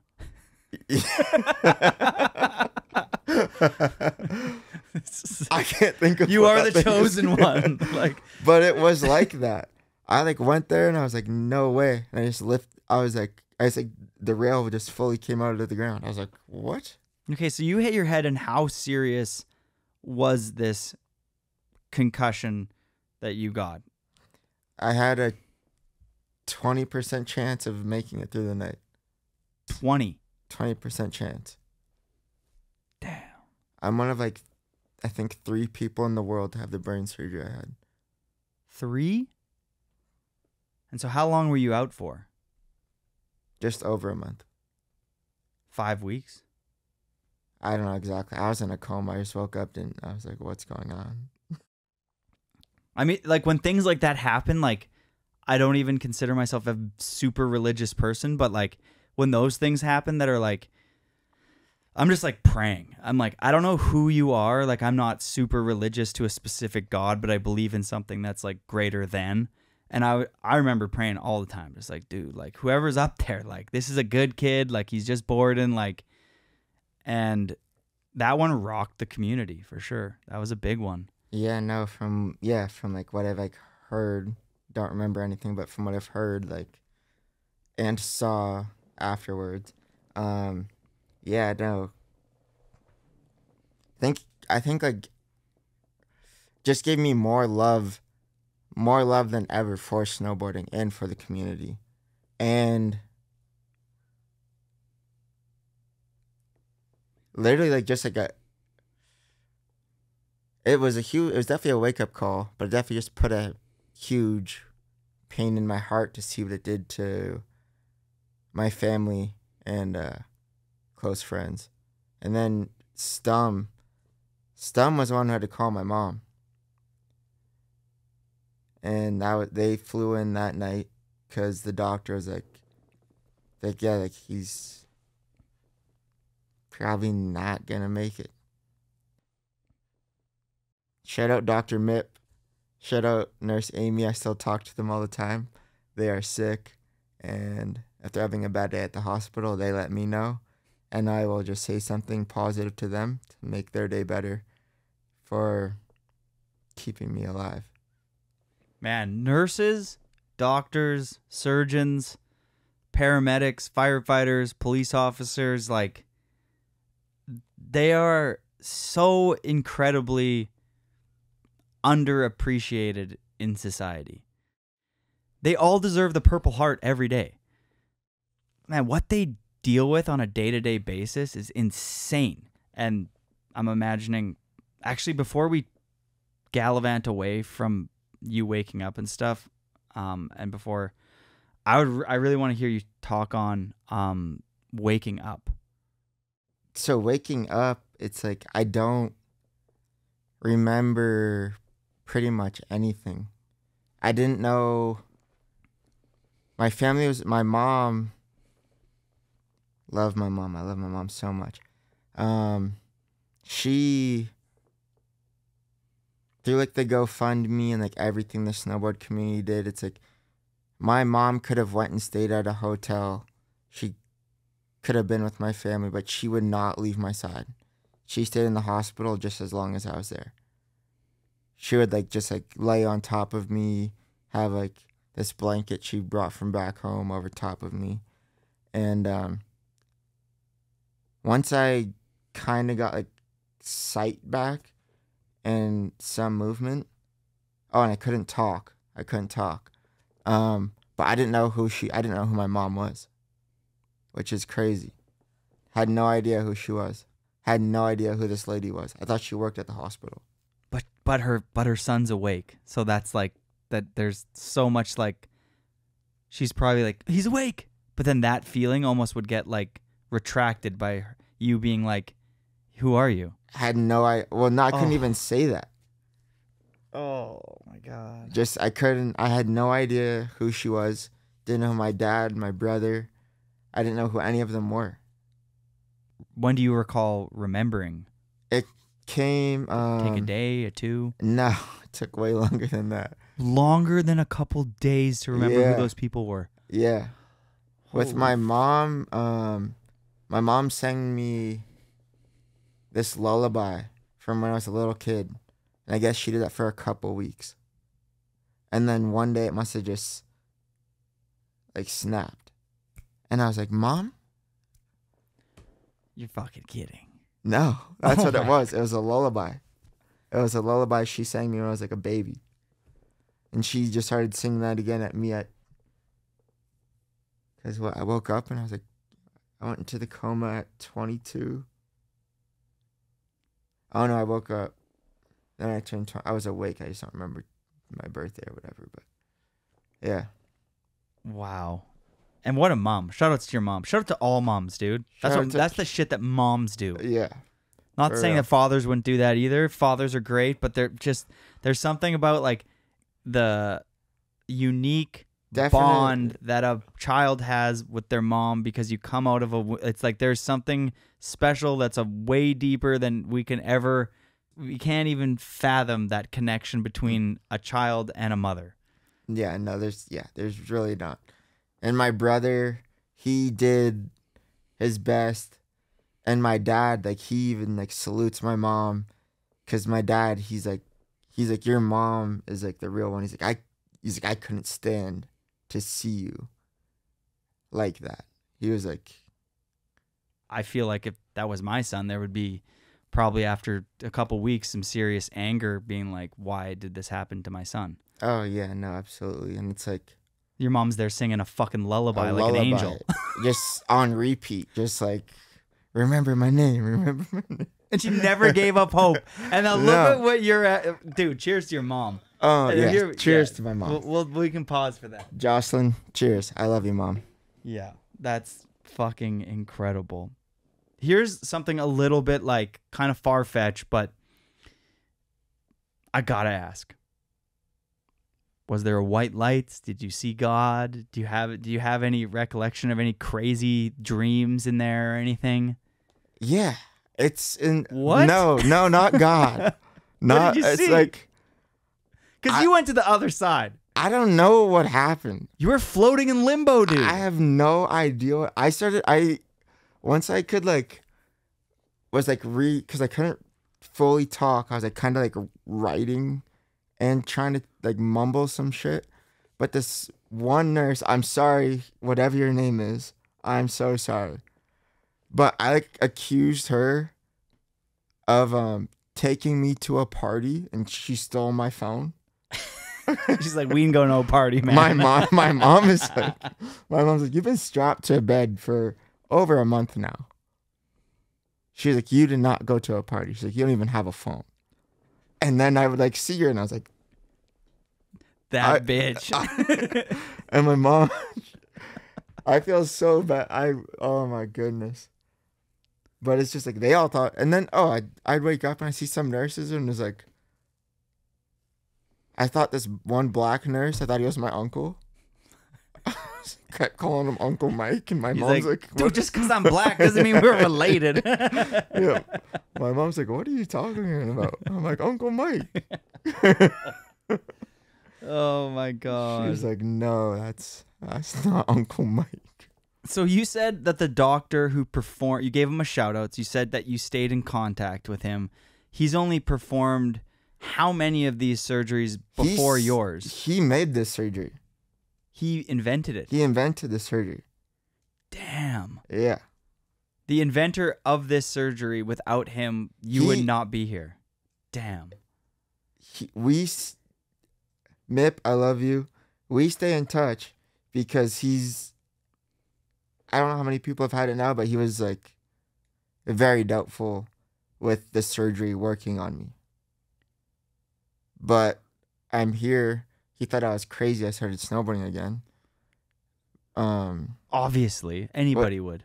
Yes. I think everybody who snowboards thought you were crazy when we saw you at one point skateboarding and, without a helmet at one point and like snowboarding without a helmet at one point. We're like, what the fuck is this guy doing? But it's until you are in those shoes, do you really see how much you actually love that thing, like skateboarding and like snowboarding? And you're like, you guys don't understand. Like, I need to do this.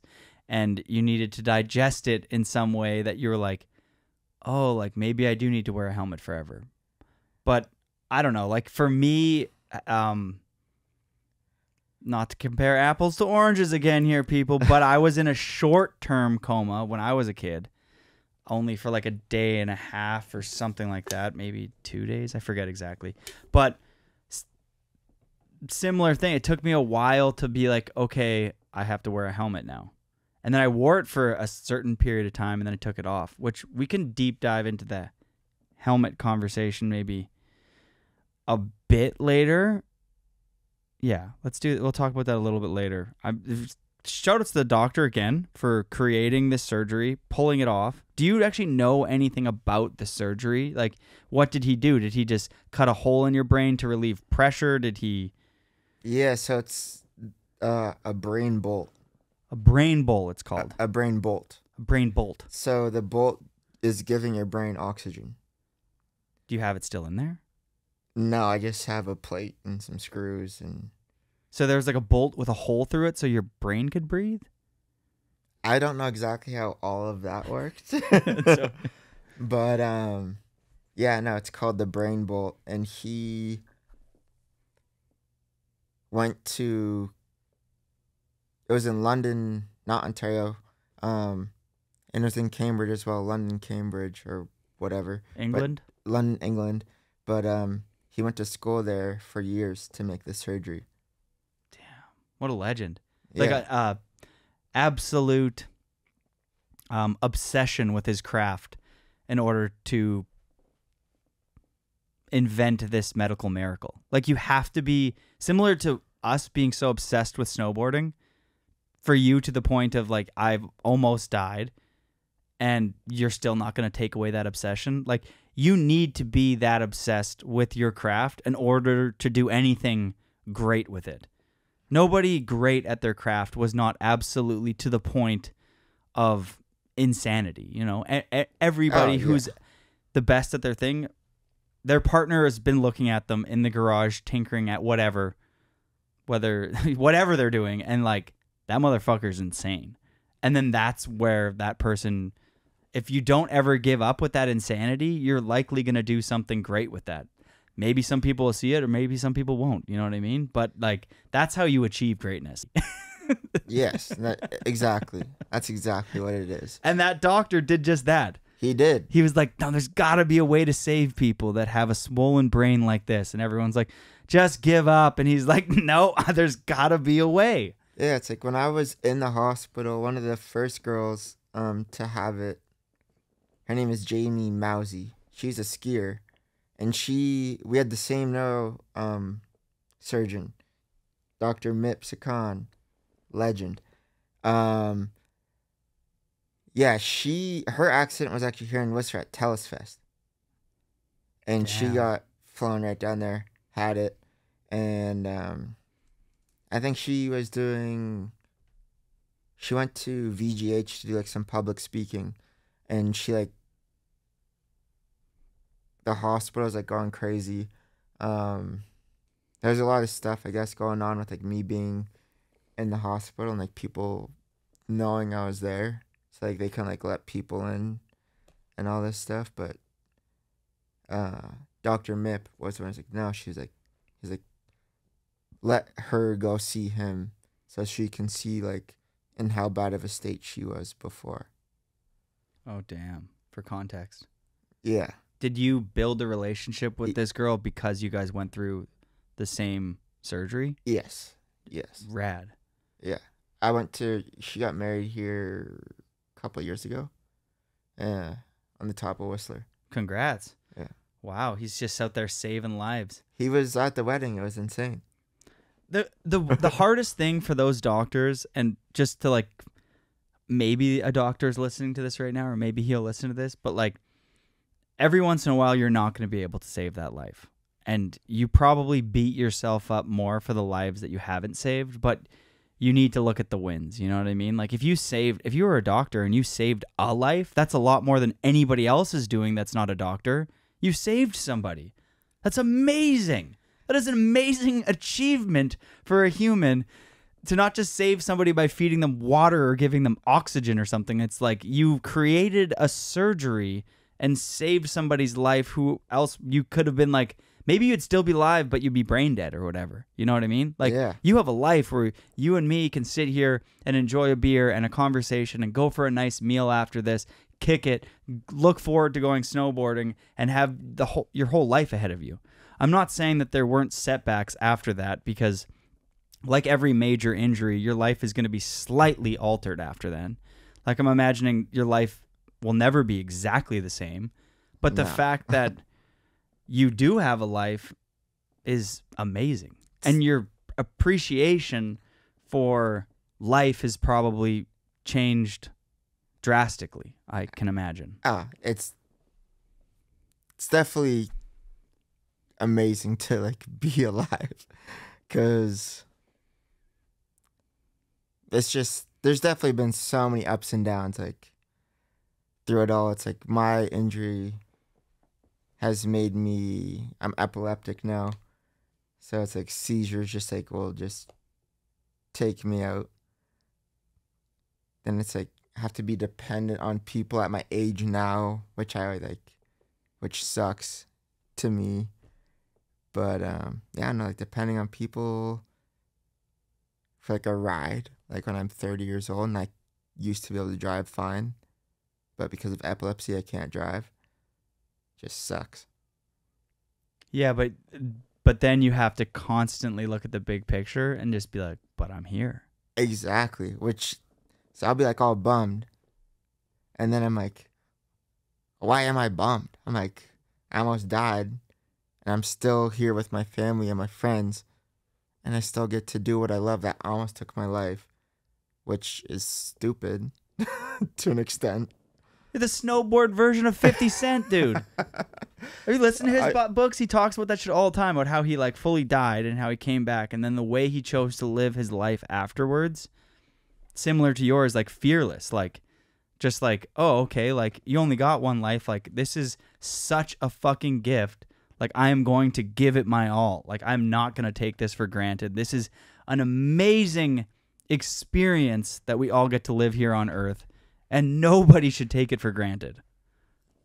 No, and I think it is like that. It's like, yeah, it's like, I didn't get shot goddamn 9 times. But it's like, coming back at like... Yeah, but he wasn't out for 7 weeks or some shit like that either, too. It's like the comeback for yourself. Like, sure, it's like people will see you like I had to like relearn how to walk, everything. Learn how to talk, figure out who my mom, my dad, and my brother was. I don't remember any of that. But for me, like myself, coming and like seeing and even be able to do what I'm so able to do is just like, it's like a high. It's like if I go snowboard and people, it always was a thing for me before I even got hurt that we're just going to call it a kink rail. The kink rail in Vancouver that I front lipped. Most people would call it a quad kink. Some people would call it a triple down. Some people would call it a double kink. What it looks like is a down, flat, down, flat, down. Yes, exactly. I think Marty was like, he's like, yo, I don't know if you got that. Like, bro, say that one more time. He's like, I got this. And like now it's even like way more. Like now I'm like, tell me I can't do something. Like just tell me I can't do something. I was like, the doctors told my family I wasn't gonna make it through the night. Look at me now. I'm here. That's it. That was fucking beautifully put. Okay, so you touched on recovery. You got like walking, remembering your mom's name, eating, writing, all of these things. What was the hardest part and what took you the longest to regain? Walking definitely took a long time, but it was learning how to speak again. The longest it took me was learning how to write again. Like, what did writing look like at the start? Like, just scribbles? Like, could you write Kody? Or would you just, No. like grab the pen and just look at it? I could barely make a line. It's like, like when you're, like, in kindergarten, it's like, to learn how to write, it's like you, like, connect the dots. That's what I started at. The function of like my hand, like I'm right-handed, I couldn't do it. Couldn't make I had to relearn how to do it from the alphabet, from connecting the dots, little letters, capital letters, everything. Then cursive was, if I gave you a signature, I'm so sorry. I am so sorry. That was insane. So what would you say was, if we dig a little deep here, the low point for you during your recovery? Definitely like the memories and going through like seizures at the same time. But I'll never forget this. And I couldn't leave Vancouver to fly back to Ontario until my skull was like set the right way, I guess. But my mom, I had to sleep next to my parents for a long time in case I had a seizure in the middle of the night. I slept on the couch and like my mom would like be there. But I wasn't sleeping yet. And my mom was having a nightmare and she was talking in her sleep. And she's like, please don't take my baby. Please don't take my baby. She's like, let him make it. And I like had to go over and I was like, Mom, I'm right here. I was like, I'm right here. And I'm just like hugging her. I'm like, Mom, I'm right here. It's stuck with me. That will never leave me. I'm just hugging my mom. Like, Mom, like, I'm right here. I'm right here. And she's crying, talking in her sleep. It's really interesting if you flip the script, because all this attention's on you, but like what your mom would have gave to you during that time, like with just her energy, is like, and just like there's nobody probably on earth that cares more for you than that lady. And you're not going through like, oh, and then the bone's gonna heal and then you're good. It's like dealing with something as traumatic as even seeing your son go through consistent seizures would be traumatic for any mom. And there's probably not that many people that are probably checking up on her because all the attention's going towards you. But at one point when you're helping somebody as much as your mom's helping you, you almost need people to start checking up on her. Like, how are you doing? No, and that is a huge thing, because like I was like, Mom, I go do my rehab thing, and like rehab, I'm like, sure, I'm doing like these things to like just get my feet back under me, and like I have someone I can talk to. But I was like, you need to talk to somebody as well, because that nightmare she went through, for me not remembering the injury, but seeing that nightmare she had was so much for me to like embrace and still remember and hold on to. It was almost like a beautiful thing that you got to witness that, though. Just to know, just to like really put into perspective, like, holy fuck, like, yeah, what's she going through? Like, I'm her son. Like, if you reverse the roles, which is a really good thing to do in any relationship every once in a while, is to like be like, well, what's it like to be in my mom's shoes right now?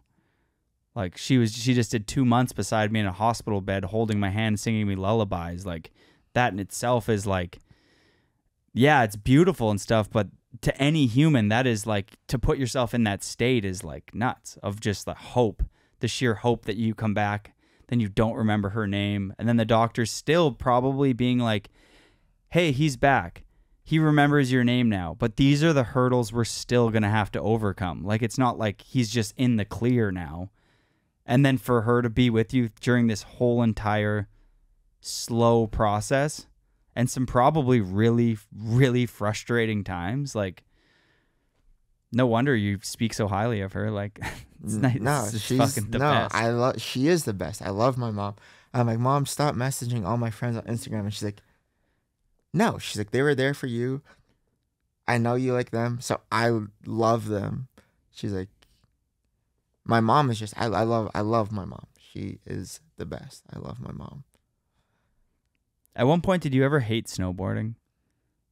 No, it was like, you psycho, you savage. I don't know if this is some serious JP Walker. Do you know how many JP in Shakedown breaks his jaw? And he was like laying in the hospital bed. In that fall, I broke my jaw. Bro! So when you bring up the 50 Cent thing, I did have my mouth wired shut at one point. Dude, they're gonna make a movie on you, dog. This is good. But no, like, no, it's all like so real. And I, like what we've said before, I do look at life way different. Like way different. Fuck. Yeah, no, I look at it way different. What do you value more now? Like this kind of shit, like a true conversation. A true conversation. It's like if one of my friends, like a good friend I grew up with, instead of going out for drinks, he's like, you just want to go out for lunch and just talk? And I bet like that's very rare for a lot of people. But it's like that means so much to me. He's like, yo, you doing good? I'm like, are you doing good? It means so much to me to have like a real conversation about something other than snowboarding. I love snowboarding with my whole heart, but I love life like crazy. Which is fucked. I'm sorry, I shouldn't have said that.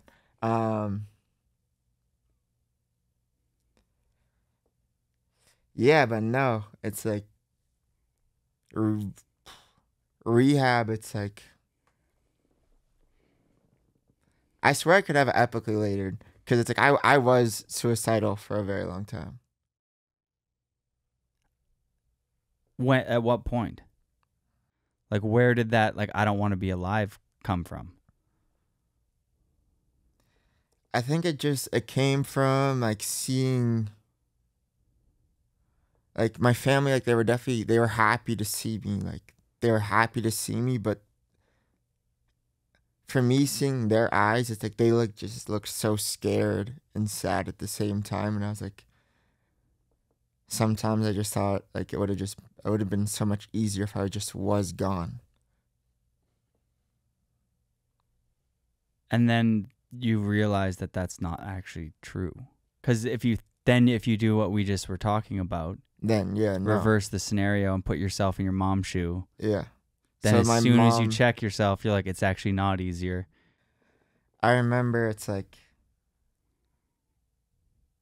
the woulda, shoulda was like just like such like I remember that hit me so hard, like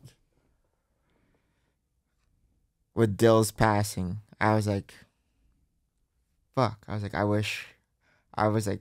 was so down for so long. I was like, I wish I went. I was like, why am I here and Dill's not? And it's impossible to tell you that you shouldn't think like that. You know what I mean? Yeah, but it's an interesting thing that your brain would even go there. But I don't think that it's abnormal for somebody to overcome a near-death experience and think, why me? I think a lot of people think that. I know a lot of people do in the military. Like if they come back and like their platoon or whatever gets wiped out and the one guy comes back, they live their whole life then in a state of like, why me and not like, why couldn't somebody else come home and not me? And in snowboarding, it's like, we are a band of brothers. You know what I mean? You do meet these people and you go to war, which is a terrible analogy, but you go to this battle on this rail with somebody and you get to know somebody of how much are you willing to put on the line to like learn this trick. And you battle with that person, and you at camp, like we were talking about earlier with Dylan. And I mean, let's face the fact, there's not a lot of black people at snowboard camp, and you see this other black kid and he's super dope and he's nice and he's your dog. And you're like, yo, like we're battling this out together. And then you both go through a traumatic injury and he doesn't make out. I understand to some degree why you would think that.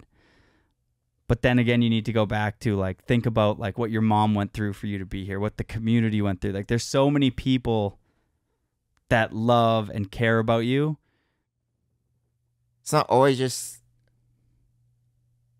It's not ever easy to get shit off your chest. you know, like, and actually, like, fully say how you're feeling. It's like, I went to therapy, I lied to that fucking guy all the fucking time. But then it's like,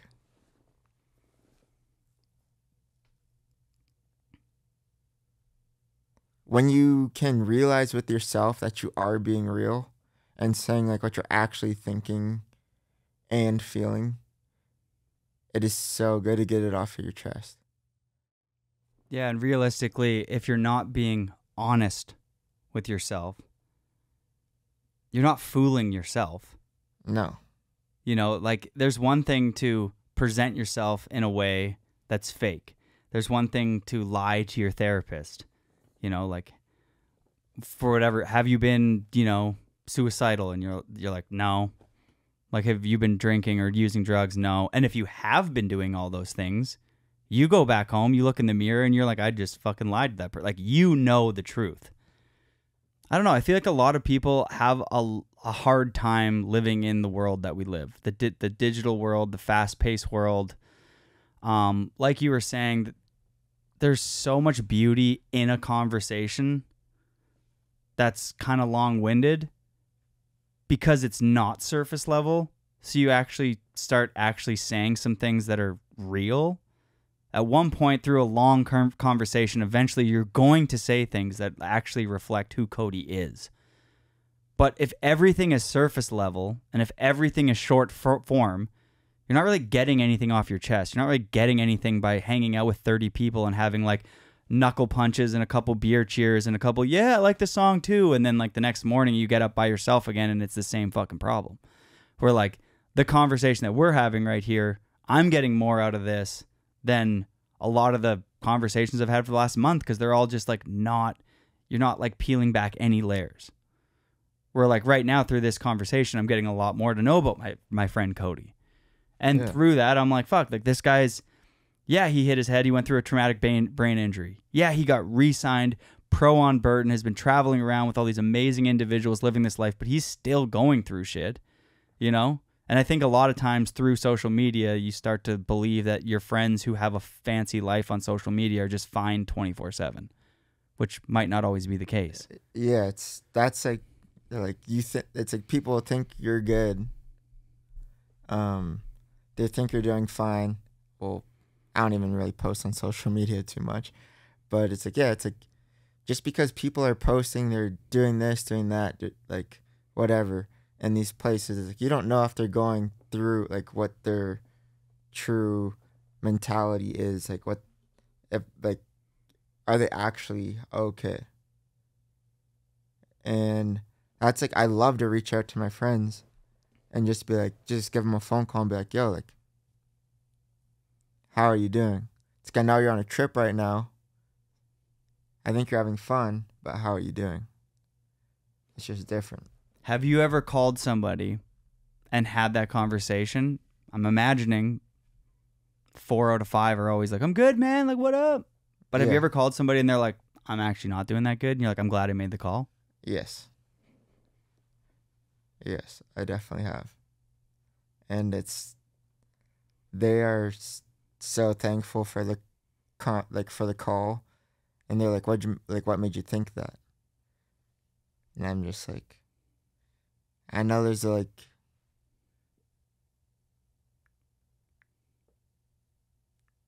a fake smile, kind of. Yeah, and there's a lot of those. You know what I mean? A lot of people, like if you went and sat down with 10 of your best friends, I bet you 5 of those best friends of yours are going through some serious shit. And 2 of them are probably not doing good. You know what I mean? Like they're like, and the thing is, what might be nothing to you might mean the world to somebody else. So like if they tell you something and you're like, oh, you know, whatever, they didn't get the job and blah, blah, blah. You don't know like how much they've tied to their self-worth with that job and now they didn't get it and they're actually like spiraling out of control. Like it's wild just how little something can be and it can derail somebody. Like for you might be like, that's fucking nothing, dude. Like whatever, that person will get over that. And it's like to somebody else, it's like that might be the domino that sets in the depression in motion. Yeah, no, exactly. And then the girl doesn't call them back, you know, and then they get drunk and make a fool of themselves and embarrass themselves. And then it's like the domino effect is real. And then once you open up that, you fall into this hole and this pit, and it's so fucking hard to get out of. That's the reason why people actually need to live. Rube Goldberg, who I had on the podcast a long time ago, was speaking to the 5 agreements. And it's a great book. It's just 5 different bullet points. Anyways, one of them is be impeccable with your word, but not only to others, but to yourself. So when you speak to yourself in a appropriate way. And most people beat themselves to a pulp with their own words. And what they should be saying is like, Kody, you could do better than this, man. You got this. But like speak to yourself in an honest way where it's like, if you're blowing it in an area, there's a way to talk to yourself that's going to be productive. And then there's a way to talk to yourself that's counterproductive. The things that I say to myself, no one should say that to Jody. Not myself, not anybody. But I say it. And it's weird that we let our minds speak to us in a way that's just like, it's not helpful, and it's embarrassing that so many humans do it. And it's not productive. No, yeah. And it's like, I fully agree with that. It's like, I drank way too much before. And I don't know if I think I was just trying to I don't know what I was trying to escape. It's an easy solution to any feeling you're trying to mask. But it's like, for me, it's like alcohol is like not really an addiction, I would say. Because like I can like stop like that. I can go like, I've gone to homies' houses in like New York, and I can like drink and party with them, and then like I'll switch to like just like non-alcoholic beer, whatever, just like for the taste. Like I'll drink like bubbly or something, and like back home it's like I really don't drink. I don't really miss it. It's like maybe I'll have like a real beer or something. I don't even know what the fuck I'm saying. Maybe it's an addiction, but I don't know. It's the thing is with alcohol is it's a very unique thing for each person. So every single person on earth has a different relationship to everything on earth. So That's true. You know, so like some people are going to like alcohol, you know, a little bit. Some people are going to love it. Some people are going to use it because they hated their dad and mom growing up. Some people are going to use it because they're like, man, I get so funny when I do this. Like everyone thinks I'm funny. Lots of people, I would say the vast majority of us, drink it because it brings us out of our shell a little bit. It makes conversations flow a little bit easier. For sure, that's probably the biggest reason. Mm-hmm. And the next biggest reason is that if you're single, it's just like this is how the world has been shaped over thousands of years, or hundreds of years at least, to meet other people that are single. Is like, and every event that we have on Earth is like, if it's someone's birthday, you drink. If it's a funeral, you drink. You know, if it's if somebody is celebrating any milestone in their life, you drink. If it's a Friday, you drink. You know what I mean? And it's like, oh, it's Wing Wednesday, so it comes with a pitcher. So it's like alcohol is just immersed in our culture and everyone's culture. It's like a global thing. It's like coffee. Yeah, no, you know, everyone does it. Yeah, it's never healthy. It's like you're not doing yourself a favor by doing it, but it's still like, for me, I like my relationship to alcohol. It's never derailed me from anything, but because we're talking about it right now, I've been 2 months, almost 2 months now, the longest haven't gotten buzzed or drunk. So I think I've had probably 4 drinks. I had a glass of wine at Thanksgiving. I think I had a beer at one of the premieres. Anyways, I just haven't been. And what I've been able to accomplish over these last 2 months is pretty wild. It's insane. I was like, damn. Yeah, longest I've gone was 7 months, not a drop. I was definitely just going through like a time when I was like, I'm barely boarding, doing dumb shit, getting hurt. I don't know. That's just like what I'm saying. I could make it epically later. I could talk to you for a week. Still wouldn't be done. I just really appreciate the honesty that you're having. Yeah, no, it's like I've talked to like a couple like close friends about it, like here and there, but then it's like I like debated even like getting into it like with you like saying this out loud, but it's like I feel like like people like need to like they already know it, but no one's talking about it really. So it's like hearing someone say it out loud might make them do like what I do, just like go have like a meaningful conversation. It's like, I don't know, it's like,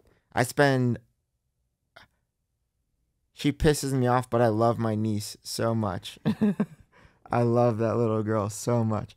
She brings me so much joy, and I was like, I can't believe I would want to leave this earth because of how much I love her.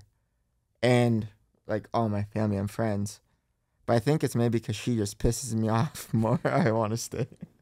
Well, the one thing is like you need to just look at what you are able to give this world.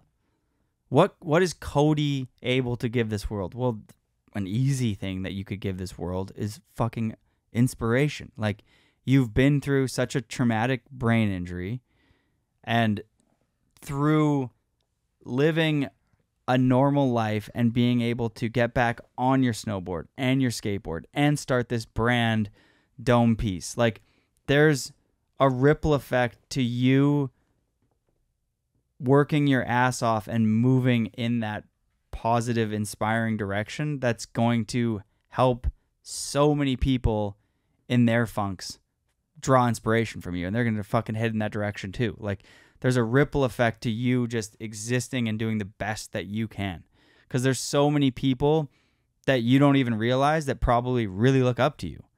And so it's like, you're not just living for yourself. If you're a good person moving through life, you're good for humans. You're good for the world. Like, and you're a good person, and I know that. You're genuinely a good person moving through life that would help an old lady off the bus with her bags. And you need people like that in the world. You don't need them to be like, fuck, life's hard, I'm out. Like, you are one of the last people we need to lose. You know what I mean? Like, we need that smile, we need that positivity, we need that light, that energy that you have on the hill and off the hill, because it is infectious and it's a beautiful thing that you have. And so just when you're in your dark time next time, it's not just for your mom. It's just not just for your niece. It's like the world needs people like you that are going through a hard time, your coma, and moving forward anyway, even with all the adversity you have to face. We need people like you. Thank you. I appreciate that. That means, see, look, you got me smiling. I might tear up. Fuck yeah, dog. Coach Kody, Coach Jody, he's back. Love you, Coach Jody. Love you, dog. And for this journey you've been on, we have a Scandinave bath pass for you. I don't know when you're leaving or whatever, but if you're sticking around for the next little bit, thank you to the Scandinave Spa for these passes. Go there. Do 15 to 30 in that nice heat. Get it going. Ice yourself. Relax. Rinse and repeat 3 to 5 times. You leave that place feeling like $1 million. I love that place. Have you been?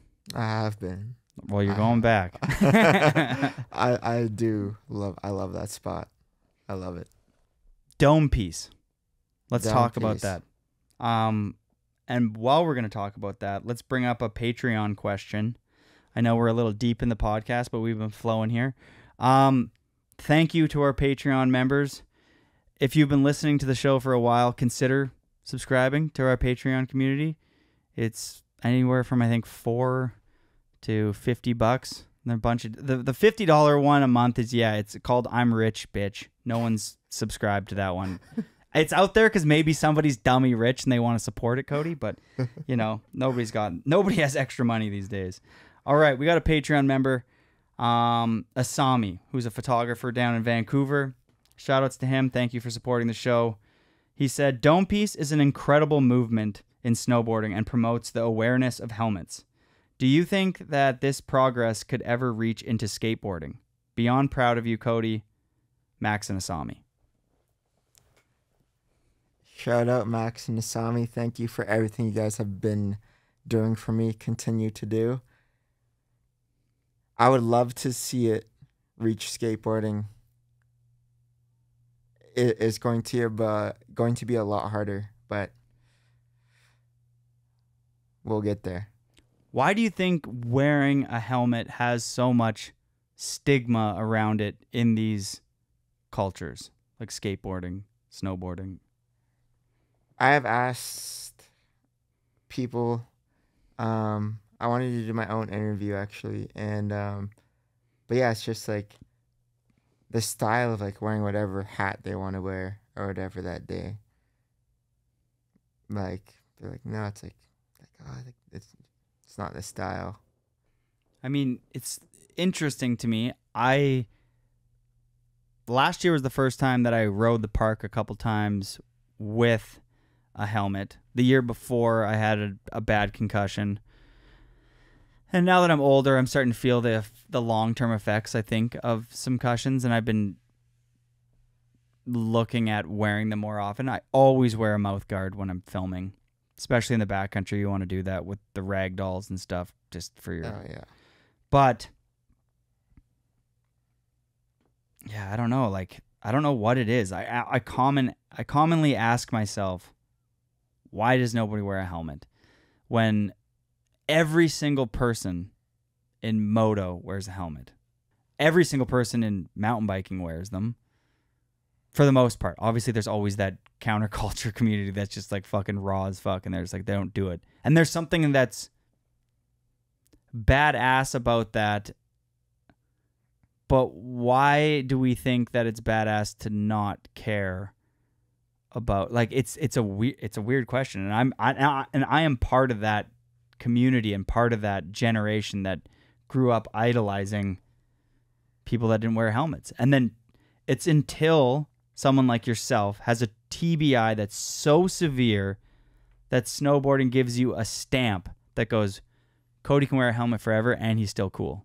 Chris Duffy, you almost died too. You can wear a helmet forever and it's cool. Nobody gave fucking Duff a hard time.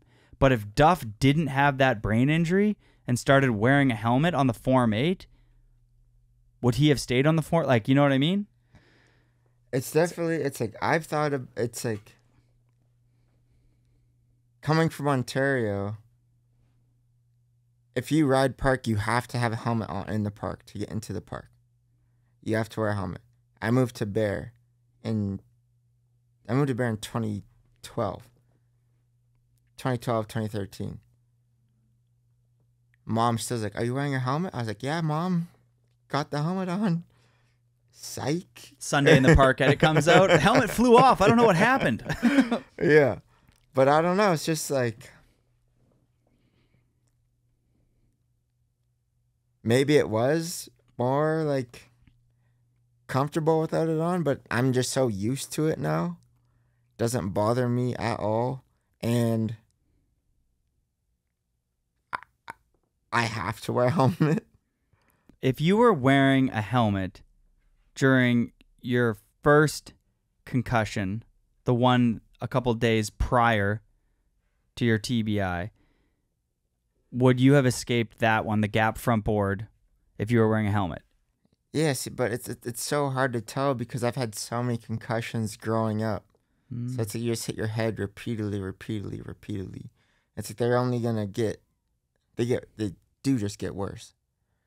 And who I was talking about earlier, the girl Jamie, who had the same surgery I did, she had a helmet on when she got hers. So it's like helmets definitely, they help, but you still can go through something very severe. But it's like your skull still might fully be in contact when mine's not. I honestly struggle just talking about this. And it's a hard discussion for me to be fully honest with myself. You know what I mean? Like, if I really look at it, like, everybody should wear a fucking helmet. Full stop. Like, that's how it just should be. You know, is it going to help you all the time? No. Can it decrease the severity of a head injury? Well, it can help. So shouldn't you be like, fuck yeah, if this thing could help, like, let's go for it. Like, a seatbelt's not going to save you all the time, but it fucking helps. Exactly. Yeah, no, exactly. And it's crazy because I learned this after rehab, but a lot of people with brain injuries forget to put on seatbelt. I just won't put them on. I don't know, like, why that came to me. Like, that's a fact? That's a fact. Damn. It's like, so Jamie, it's like she'll like always just like forget to put it on. She's like, don't need this on. And like, I'm always like that. I'm like, oh man, I've been in a couple severe car accidents in my life, like gnarly ones. Like, roll off the side of a road going 100, fly over a cliff with Kevin Griffin and Ashley Barker. Fucking crazy, out of a movie accident. And if we weren't wearing seatbelts, we would have all been fucking... Like, that thing just locks you in place. And, like, we just lucked out and lived. But, like... So now you probably... But you always wear your seatbelt now. Yeah, because I had a close friend of mine pass away when I was a kid, and he flew out the windshield, and that's how he wasn't wearing a seatbelt. And just, you know what I mean? Like, you just get launched out of it. As soon as you're going, like, 100, think about, like... You start rolling in that thing, like, that windshield's fucking nothing. That's a paper windshield. You just blast right out of that thing. That's like, yeah, it's like for your me, skull's it's a rock and you're going right through that fucking paper. Yeah, it's like, I don't know, it's like for me, it's like snowboarding. I always snowboard with a helmet on. Always. But skateboarding, I don't. And I think that's weird. It's concrete. I know. It is weird. But I think it's just because, like, going back, it's like, oh, yeah, you hurt yourself snowboarding, you gotta wear it. Snowboarding. I think that because the vast majority of people escape in skateboarding and in snowboarding not getting one, that they're just like, oh, it's not going to happen to me. But it happens more often than people think.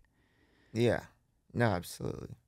And it's like, once you get over your 20s being cool, like in your 20s, your whole identity is wrapped up. Your later teens and to your 20, you're hyper aware of, like, trying to be cool in some way, shape, or form. Most people, anyway. Obviously, there's actually the ultra cool people who never try and be cool, making them the coolest. But most people try and be fucking cool. And if it's not cool to skateboard or to snowboard with a helmet and they want to be in with whoever, like Dustbox or whatever, they're like, fuck it, I'm not wearing one. Like, you know, you grew up idolizing the fucking Forum 8. You're like, there's one guy doing it. Yeah. You know, but that was enough to probably help some people go like, I'm going to fucking wear a helmet. And then if there's enough, Jed starts wearing one for a bit, and then some people start wearing a helmet. But now there's not a lot of people in snowboarding that are filming parts that are wearing one right now. And it's funny because if I had a fucking kid, I would make it wear a helmet. And I see on the internet all the time with these dads that are like, yeah, I never used to wear a helmet. Like, I grew up idolizing, like, Jamie fucking Lynn and Peter fucking Line and Wes Makepeace. Fuck helmets. Then I became a dad, and, well, my daughter and my son, I want them to wear helmets, so I wear a helmet now. It's like, yeah, it's until you're, like, this thing that you love so much, your daughter or your son is snowboarding, and you see what's around the landscape that we're riding, you're like, protect this girl and this guy at all costs. Like, you want them to be as safe as possible. So you want them to wear a fucking helmet. I don't fucking know. But Rasman's got a good fucking opinion in the back. The thing with the backcountry helmets is that it's more surface area, and so it could actually, like, pull and make your concussion worse if it's all POW. Obviously, if it's ice or rock, it's going to be great to have a fucking helmet. But when it's all POW, maybe if you wore a hood, it would be fine. But, like, if you're snow, like, because the snow has so many different layers and so many different consistencies in it, if your helmet punctures through in a weird way, it could, like, pull your neck or something. I don't know. I've heard Rasman kind of explain it a couple times, and I'm like, I don't know if it's just a good way to find an excuse not to wear one, or what? Should everybody wear a helmet, Kody? What's your opinion? What? Through what I've went through and seeing what my family went through, I would say everyone should definitely wear a helmet, because if you're lucky enough to make it and you see the after effects of what it's done to your family, it is just so worth it to wear a helmet. Well said. Thanks for the question, Asami. You re-signed with Burton. Huge. You were on them with the Nobody program. You left to go to Dope. Had your TBI, spent 3 years kind of coming back. And then 2019, 2020 comes around, and Burton comes knocking on your door. How did it feel to get back? How did it feel to get back on Burton? Getting back on Burton, that was crazy. I still have nothing but love, respect for everybody at Burton. Wait, does that give us a sign that you're not on Burton now?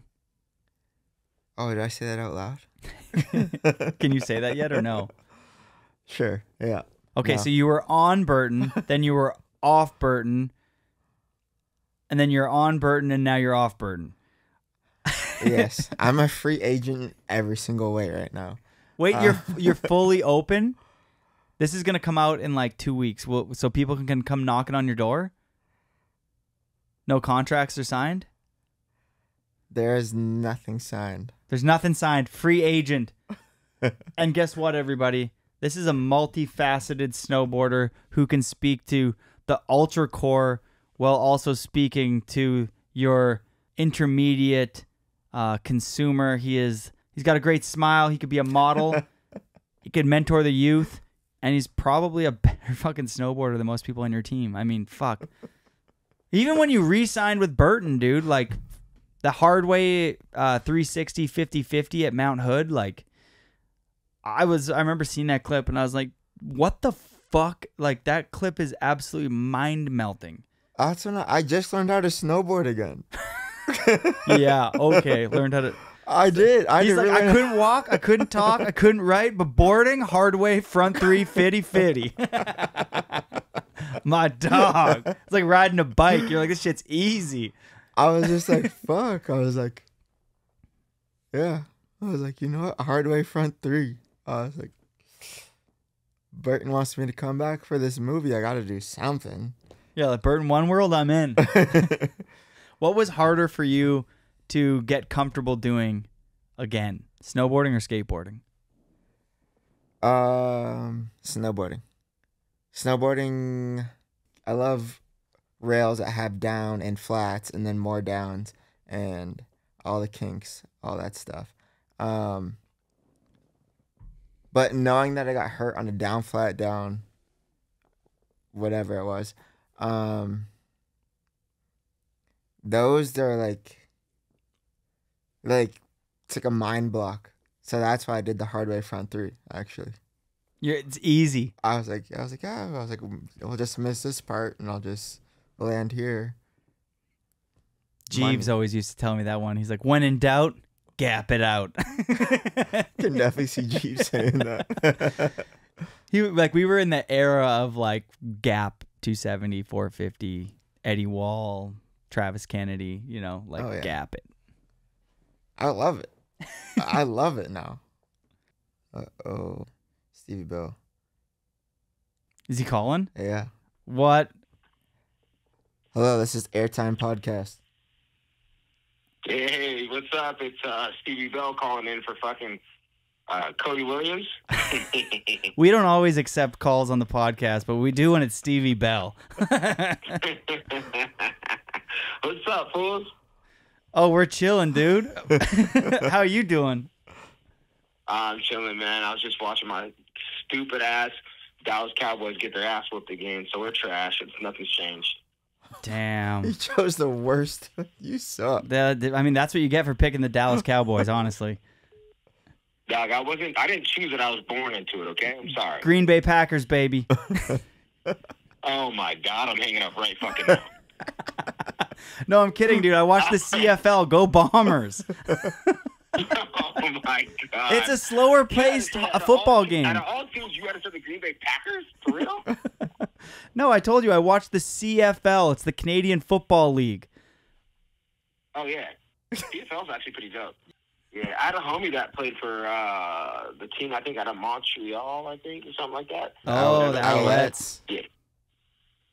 Yeah. My homie Cody. My other homie Kody from Utah. He was a killer. Yeah, wide receiver.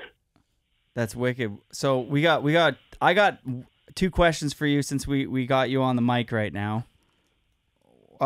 First question: how many tries did it take you to do that switchback 10 double cork? 1.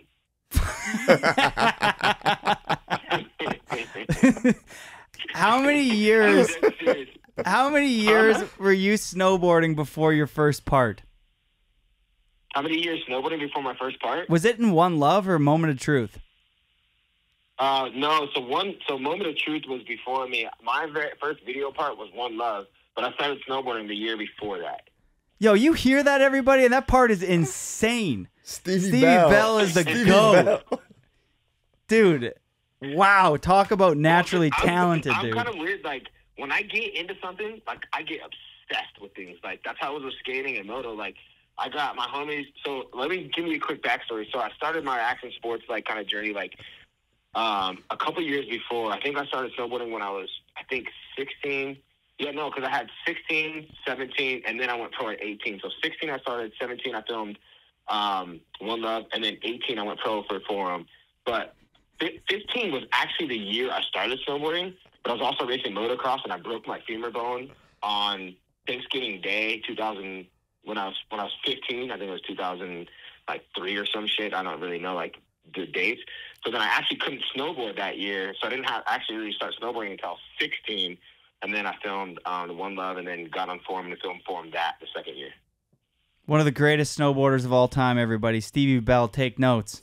Stevie. We got my next question for you is: do you got a question for Kody sitting in the booth right now? Oh shit. Yeah. Man. Oh God, I could go so many ways with this one. Man, I'm just gonna keep. I think I'm gonna keep it legit though. I guess my question for you, Kody, is, and it's probably maybe a couple part question, but just because you've been around the game for a while, you've had your own impact as a professional athlete, and this is not just about like being a colored athlete, but like, you know, what is your outlook on like the current state of snowboarding? Not just snowboarding from like seeing how many black athletes are in it now too, but just seeing like the current state of snowboarding in general. You know what I'm saying? Like, what do you see it as from your experience? Okay. So I think Jody and I, like, I would say we touched on this a little bit already, but I would literally just say, like, the love and the passion for the sport other than, like, the clout. That's what I would say. All the Instagram followers, whatever, just do it for the love and for snowboarding because it's something you fell in love with. And then that second part to that is like, what do you kind of see like snowboarding being right now as a black athlete and seeing how many black snowboarders there are as well? Like, that's the second part of the question. Second part is, I don't know, we're just gonna take over. Well, here's the third part too. Like, oh yeah, like, there's a lot of black snowboarders now too, but there's a lot of color in snowboarding in general, and I think it's the fucking dopest thing I've ever seen. That is true. What do you think? Because you asked about culture shifters as well. Well, no, I'm just talking about just like the culture of snowboarding, like just seeing how much different cultures are in it now. It's not just a white or a black thing or just an Asian thing. It's like there's like people snowboarding, like just people from all different like ethnic backgrounds. What's your thoughts? I love it. I don't know. It's just there's so many people are smiling. Yeah. there's so many people smiling, and we're doing it. Oh, and guess what? Stevie, just to let you know, Jody was trying to find your cover. He has it somewhere, but when I came in, he pulled out a cover of Cure. Oh, I got that. Yeah, I got that. Yeah, dude, I got the Cure Dylan Trans World cover. I got the Dylan Ojo cover over there. Like, tell me it wasn't the one with Cure, like, with his shirt off going massive. That is the one. Oh, yeah. Oh, my God, Jody, that ain't me. Yeah, I know. I want you to send me yours, but I want yours signed. I actually have a couple copies. Actually, one of my homeboys just sent me another copy of that Trans World cover, the silhouette, and I thought that I didn't have one. He's like, "Hey, do you have one of these?" And because I had one and I got water damage. Holden, and he was like, "Hey, dude, do you have one of these?" And I was like, "Dude, I don't." So he sent it to me, and then I realized I actually did have one more. But thank you, Holden, for being the homie and sending that to me. Something I'll treasure and I'll keep. But if you come up with one and send it out, bro, I'll sign it for sure. 100%. I think I got one in storage. If I don't got one, I know somebody in town's got to have that one because that came out kind of that would have been. I think it was 2010. Dope. I could be wrong. He's taking down notes. No, I'm taking down notes. I am taking. You know what though? Like, speaking of notes, if I could add to your why I think more black snowboarders in snowboarding would be dope, is the culture of black people being involved in snowboarding is something that snowboarding can draw inspiration from, because there's so many rad things that are involved in black culture, like, for example, jazz or hip hop or anything like that. Like those, like that music element that is so involved in black culture, being more involved in snowboarding will make snowboarding look and feel doper. Like there is such a vibrant culture in that world, especially in music. And as somebody who's drawn so much inspiration, and rap music and hip hop music have shaped the whole snowboarding landscape, to get the actual individuals that are a part of that culture to snowboard, their taste is always, and they're like, the way they snowboard is always so exciting and different. And just so, like, the more cultures that get into snowboarding, whether it's fucking whatever, Asians, whatever. When I look back, like, all my favorite, like, riders, like Tadashi Fuse, like Kazu, you know what I'm saying? Yeah. Like, those are, like, Mark Frank. They always just have, dude, yeah, but he's not Asian. I mean, he's Mexican, but Mark they, like, I don't know what it is about, like, the Asian culture when it comes to, like, sports, but they always have the fucking dopest style. It's fucked up. Dude, the new generation of Asian snowboarders, Japanese, Chinese, have some of my favorite style ever. Like, there was always, like, God, bro. There was a couple of them when I was growing up. Obviously, Tadashi being, like, the top dog, but, like, and then now it's, like, all half pipe is, like, the sickest Japanese riders ever that are, like, going 48 feet out doing a method. Like, you're like, fucking Jesus fuck. It's literally not even fair, bro, because they go so big, they huck the craziest shit, and they do it with so much steez. Like, so much fucking steez. It's not even fair. Culture drives style. So if you come from a culture that has an appreciation for style and creativity and art, if you bring that into the snowboard landscape, it's always going to fuel a exciting next generation. Facts. Maybe I need to move to Japan for like a couple of years and adapt some of their style and come back with like a Stevie 2.0 or some shit. Dude, dude, based off what you just said, you filmed your first part in 1 year. You should go to Japan for 1 year, come back, and you could be on whatever brand you want to be on. Clearly, it's a joke for you to snowboard. The rest of us out here putting in reps to even get a free board. You're like on the Forum Pro team within 3 years. But dude, like that, I'm telling you, like that's not like it's not something that just happened from just like pure luck. Like I'll tell you, like when I got serious about snowboarding, I didn't give a fuck what anybody was doing. I didn't care what my friends were doing. Like even some of my closest friends would tell you, like when it came to snowboarding, I went snowboarding. I didn't care if it was like after school. I'd ride the bus up to Brighton. I'd practice all night. come home, barely do my homework, go to school, and then like the same thing the next day. And my parents were just kind of like, my mom's like, well, I don't really know what to do. Like, you're just gonna go whether I tell you to go or not. But I was, you know what I mean? I always just made it happen. I was just dedicated, bro. I didn't every single night after school and every weekend day I would go, and I'd go from like sun up to sundown and just put in the work. We did speak on that a little bit earlier, but unless you are pretty much clinically insane towards your craft, you will never achieve greatness. Like you have to be insane.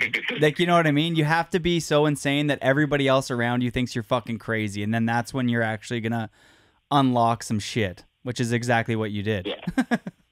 Yeah. I mean, think about it too. Like my mom, nobody in my whole family had ever snowboarded before. Like my mom was just like, I don't know. It was like, she knew what skateboarding was because like I skateboarded since I was like 7 or some shit. So skateboarding was my jam. But, like, all my homies around me snowboarded, but she was just like, you don't want to go snowboarding? And for years, I was like, nah, I don't want to go snowboarding. I just want to skate. But then as soon as, like, the indoor skate park closed, that's when I was like, all right, fuck it, I'll go snowboarding. Because my friends have been asking me for years, and I was like, all right, I'll go. My mom was kind of like, okay, like, well, I don't know what you need. And I was like, well, me either. So let's just wing it and see how I do. And then, dude, I like, literally fell in love with it. And, like, I think, like, the same day that I learned a 540, I learned a 900 in the same day.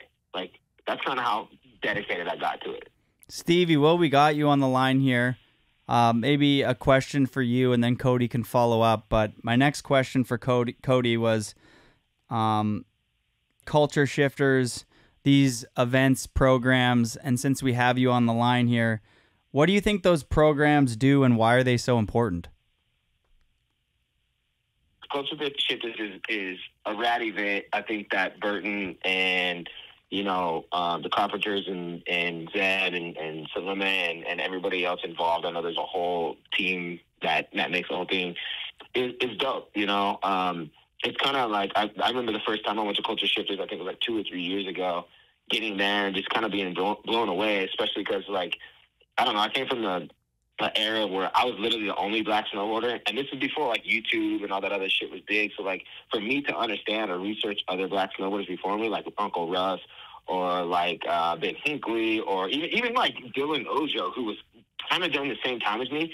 I never crossed paths with Dylan Ojo, which is so fucking wild to me that I never got to meet the kid. I always respected his snowboarding. I don't know if he knew much about me, but I was just like, damn, it'd be sick to cross paths with him. But then, like, for me, it's like if I wanted to go watch like something of Russell Winfield, I had to go deep down search. I had to ask somebody that had a video or something. Like, there just wasn't that access to it, which is kind of wild. But, like, now there's so much access to, like, from my generation on. But, like, going to Culture Shifters is dope because you can really kind of, like, hands-on meet and see people that are actually shifting the culture from a music aspect, DJ aspect, actor aspect, football player aspect, basketball players, like skateboarders. It's insane. And I actually love that event because you meet so many really down-to-earth people and really can kind of, like, get in some diverse conversations about what people have done, where they're going, where they've been, and, like, I don't know, it's just really rad. So I love Culture Shifters, and I look forward to going to that every year. Cool, man. Appreciate it. Definitely inspiring, even to see, like, what Zeb has accomplished on YouTube and, like, what that reach is going to do for the next generation and for what that landscape is. I don't think there's ever going to be a case where there's 2 or 1 black snowboarder in all of snowboarding. Like, when you would have filmed, like, One Love, Dylan wouldn't have even been in the story. Kier would have been pretty much done snowboarding or filming his last part. Yeah, so it's like you were, for like a 5-year period, the only professional snowboarder that was black. Yeah. Yeah, I'm like, maybe there was somebody that's pissed off right now, like, hey, no, we had, like, this guy. But, like, for, like, in trans world, in North America, somebody that was in the mags that you could flip through, there was a 5-year period where Stevie Bell was the only black snowboarder. It's like, yeah, I don't know. It's like if... Yeah, My bad, like Stevie. My bad, Stevie. Jonathan McDonald. Oh, go ahead, Kody. No, I was just going to say, it's like when I first... Like, for me, it's like when I first... Like, I got to the resort and I was the only black person there. And then I Googled black snowboarders. Uncle Russ showed up. Shout out Uncle Russ. Yeah. And then, of course, you. And your Toblerone bars. Oh, my God. Yeah. But, for a long time, it was just Uncle Ross, you, and then yeah, obviously, Mamba. Yeah, like, and there's like Jonathan McDonald, like the Shred Mamba. There's Ryan Hudson. These are just some guys that I know that like never really got their light. Like there's Snow Dog down in Big Bear that did a lot locally for Big Bear. Excuse me if I'm forgetting anybody, but like I'm trying to think, like there's the homie Rothy down at Big Bear. There's a lot of like black snowboarders that have, you know, made their impact in different ways, but maybe just didn't get the spotlight like some of us, you know, had the opportunity to get.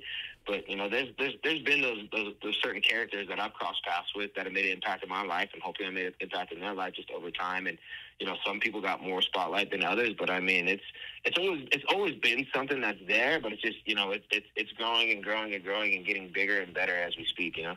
The coolest thing about your journey, Stevie, or Cure Dillon's, Russell Winfield, like those were not opportunities that were given to you because you guys were, you know, black snowboarders. You guys were just as good, if not better, than everybody on that team at the time. You know, like you guys brought something to the table that like that. You guys were all so good. You watch old Russell Winfield shit, you're like, dude, this lip slide on these kinks or whatever, or Cure riding the pipe, or like you're rail riding. It's like you guys were the best. It's like, which is like, I think is what it actually inspires the next generation is like, yo, like it doesn't matter what your skin color is, like you can achieve greatness. Facts. No, you're absolutely right. And I mean, like, it took me a while to figure out who Russell Winfield was, and I found out who Ben Hinckley was, and I had to like literally go like search for this stuff. Like I had to ask people who had videos of like that, you know, I could find him on ride, like some rap, like the rap videos and shit like that. So once I found that out, I was stoked. But to be honest with you, like in my career, I took a lot of inspiration from James Stewart, the motocross rider, because he was my same age. He was making a wave in motocross, but it was just easier to see James Stewart than it was to find black snowboarders. You know what I mean? Like it was just weird. So I always just drew inspiration from him, which is like, he's still one of my favorite people on this planet. But yeah, man, shout out to everybody, no matter what your culture is or whatever your background is. If you're groundbreaking and you're out there doing things and you know, making moves for you and the people who are around you and inspiring others, like fuck it, like you know, your name's worth being mentioned right now anyways. I just don't know everybody. Fucking right, Stevie. Thank you for jumping on this call, dog. We're both huge fans. I've always been a massive fan. I mean, growing up as like a huge Forum fan, and then all the videos that you were in, I watched. Those are probably the tail end of like when I binged watched videos. Like all the Forum videos until the end is like you would watch Vacation and Forum Fuck It and Forum That. An exciting time in snowboarding, and I mean, we're fucking grateful that you were part of it, dog. Big love. Hell yeah. I appreciate you, Jody. Hey, I got one last thing I want to just throw out there that somebody, I'm not going to say any names, brought to my attention. But it seems to me that, like, your studio might not have any photos of black snowboarders on the walls, what I heard. Yeah, actually, Kody walks in here, and he walks to the studio. He's like, yo, not one black snowboarder on the wall? And I realized today there's a poster of I got a Dylan Ojo King Snow cover that's against the wall over there. It should be in a better location. Oh, that's fire. That's all you need. Yeah. I know. I need to get if you got a poster, dude, sign anything, Stevie, send me it. It's going on the wall. I'll send when I get your. I got. When I come see you, Stevie, you just send it back to me and I'll mail it to Jody. Cool. But hey, last, like, shout out to Dylan Ojo, who's a young king that was a beast that I never got to meet, never got to show my respect to, never got to show like much love to. But shout out to that dude for everything he did in snowboarding. It's, you know, he's gone but not forgotten for sure. Absolutely. Well said. All right, thanks, Stevie.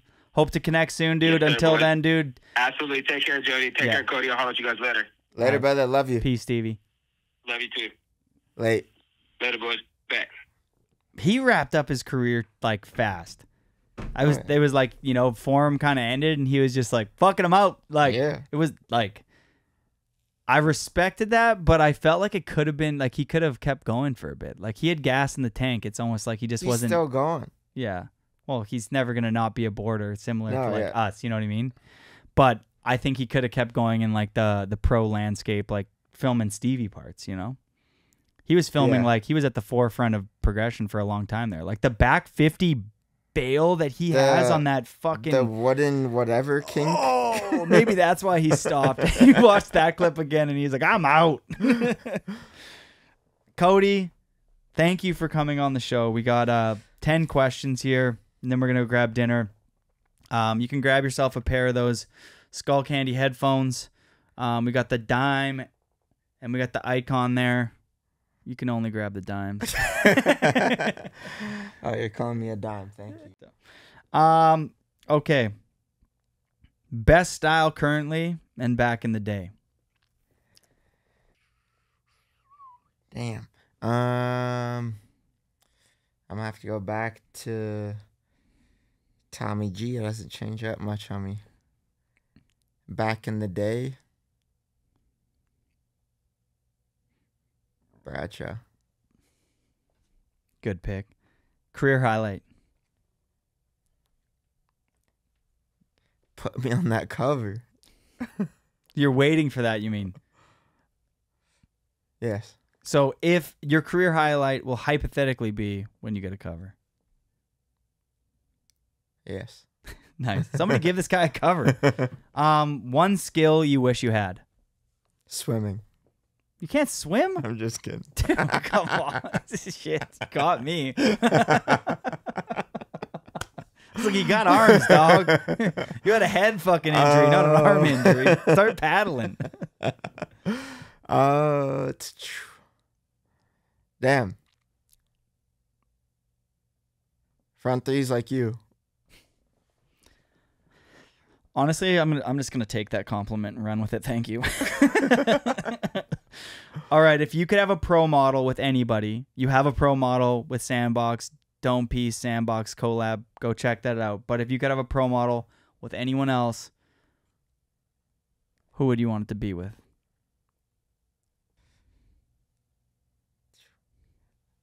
Delta Airlines. Delta Airline pro model. Yes. Okay, sick. Up your own plane. My own Nice. plane. You're thinking big. Most underrated snowboarder. Damn. Bryn.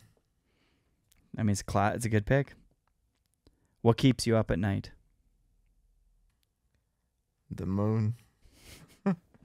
Dream spot for your dream house. Where do you want to be like located? Tahoe. Tahoe. Nice. On the beach. One area of your life you would like to work on. I'm doing better on that, but just negative thinking, I guess. Yeah. I'm going to tell you right now to pat yourself on the back. You're already a miracle, which is insane.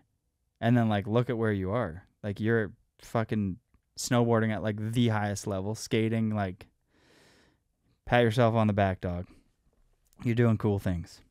Thank you. And you dreamed up of Dome Piece, and now you're stamped on it. Like, you know, you got to celebrate those wins. Everybody needs to, like, you need to work hard, but when you kind of hit that milestone or you do that thing that you were working towards, like getting Dome Piece on Sandbox helmets, which is a huge company, it's like, you got to be like, nice. Yeah, I did it. You remembered when it was just a sticker? Fuck, yeah, do I ever? Favorite steel boarder? I guess Tommy G, you kind of already said. Nah, Dill.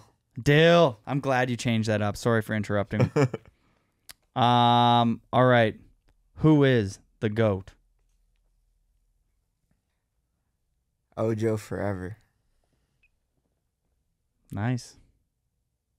I agree. One of my favorite people I've ever met. I think everybody who had the pleasure to meet Dylan Ojo, he was something truly special. He Big really, fan. really was. All right. Any thank yous, closing remarks? Thank you to my mom. Love my mom. Jocelyn, I love you. Dr. Mitt, VGH Hospital, Coach Jody, Coach Jody, the whole snowboard community for helping me out in the worst of times. And Sandbox. And there's so many people, can't even go through it. But I love you all.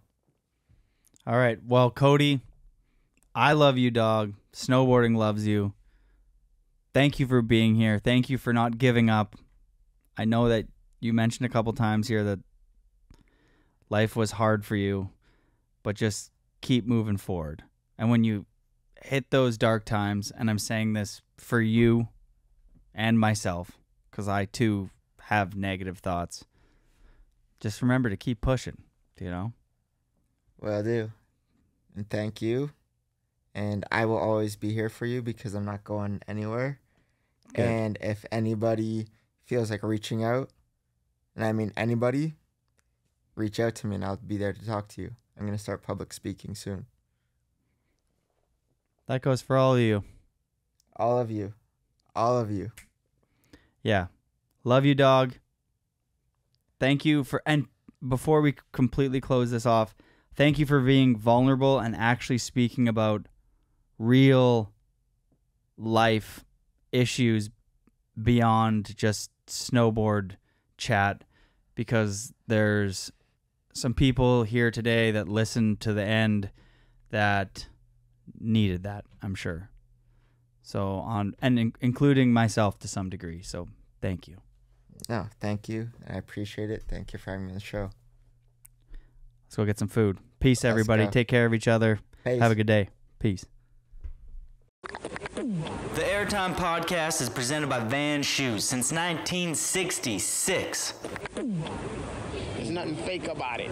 Have something to believe in and be yourself. You know what I'm saying? All right, before we get to the main event, have you been listening to the show for a while now? Maybe you're new. Well, if you want to support the show, you can by joining our Patreon family. For as little as $5 a month, you can support the show. Members will get perks like free sticker packs, discount on merchandise, and an opportunity to send in guest questions. Already a member? Thank you so much for your support.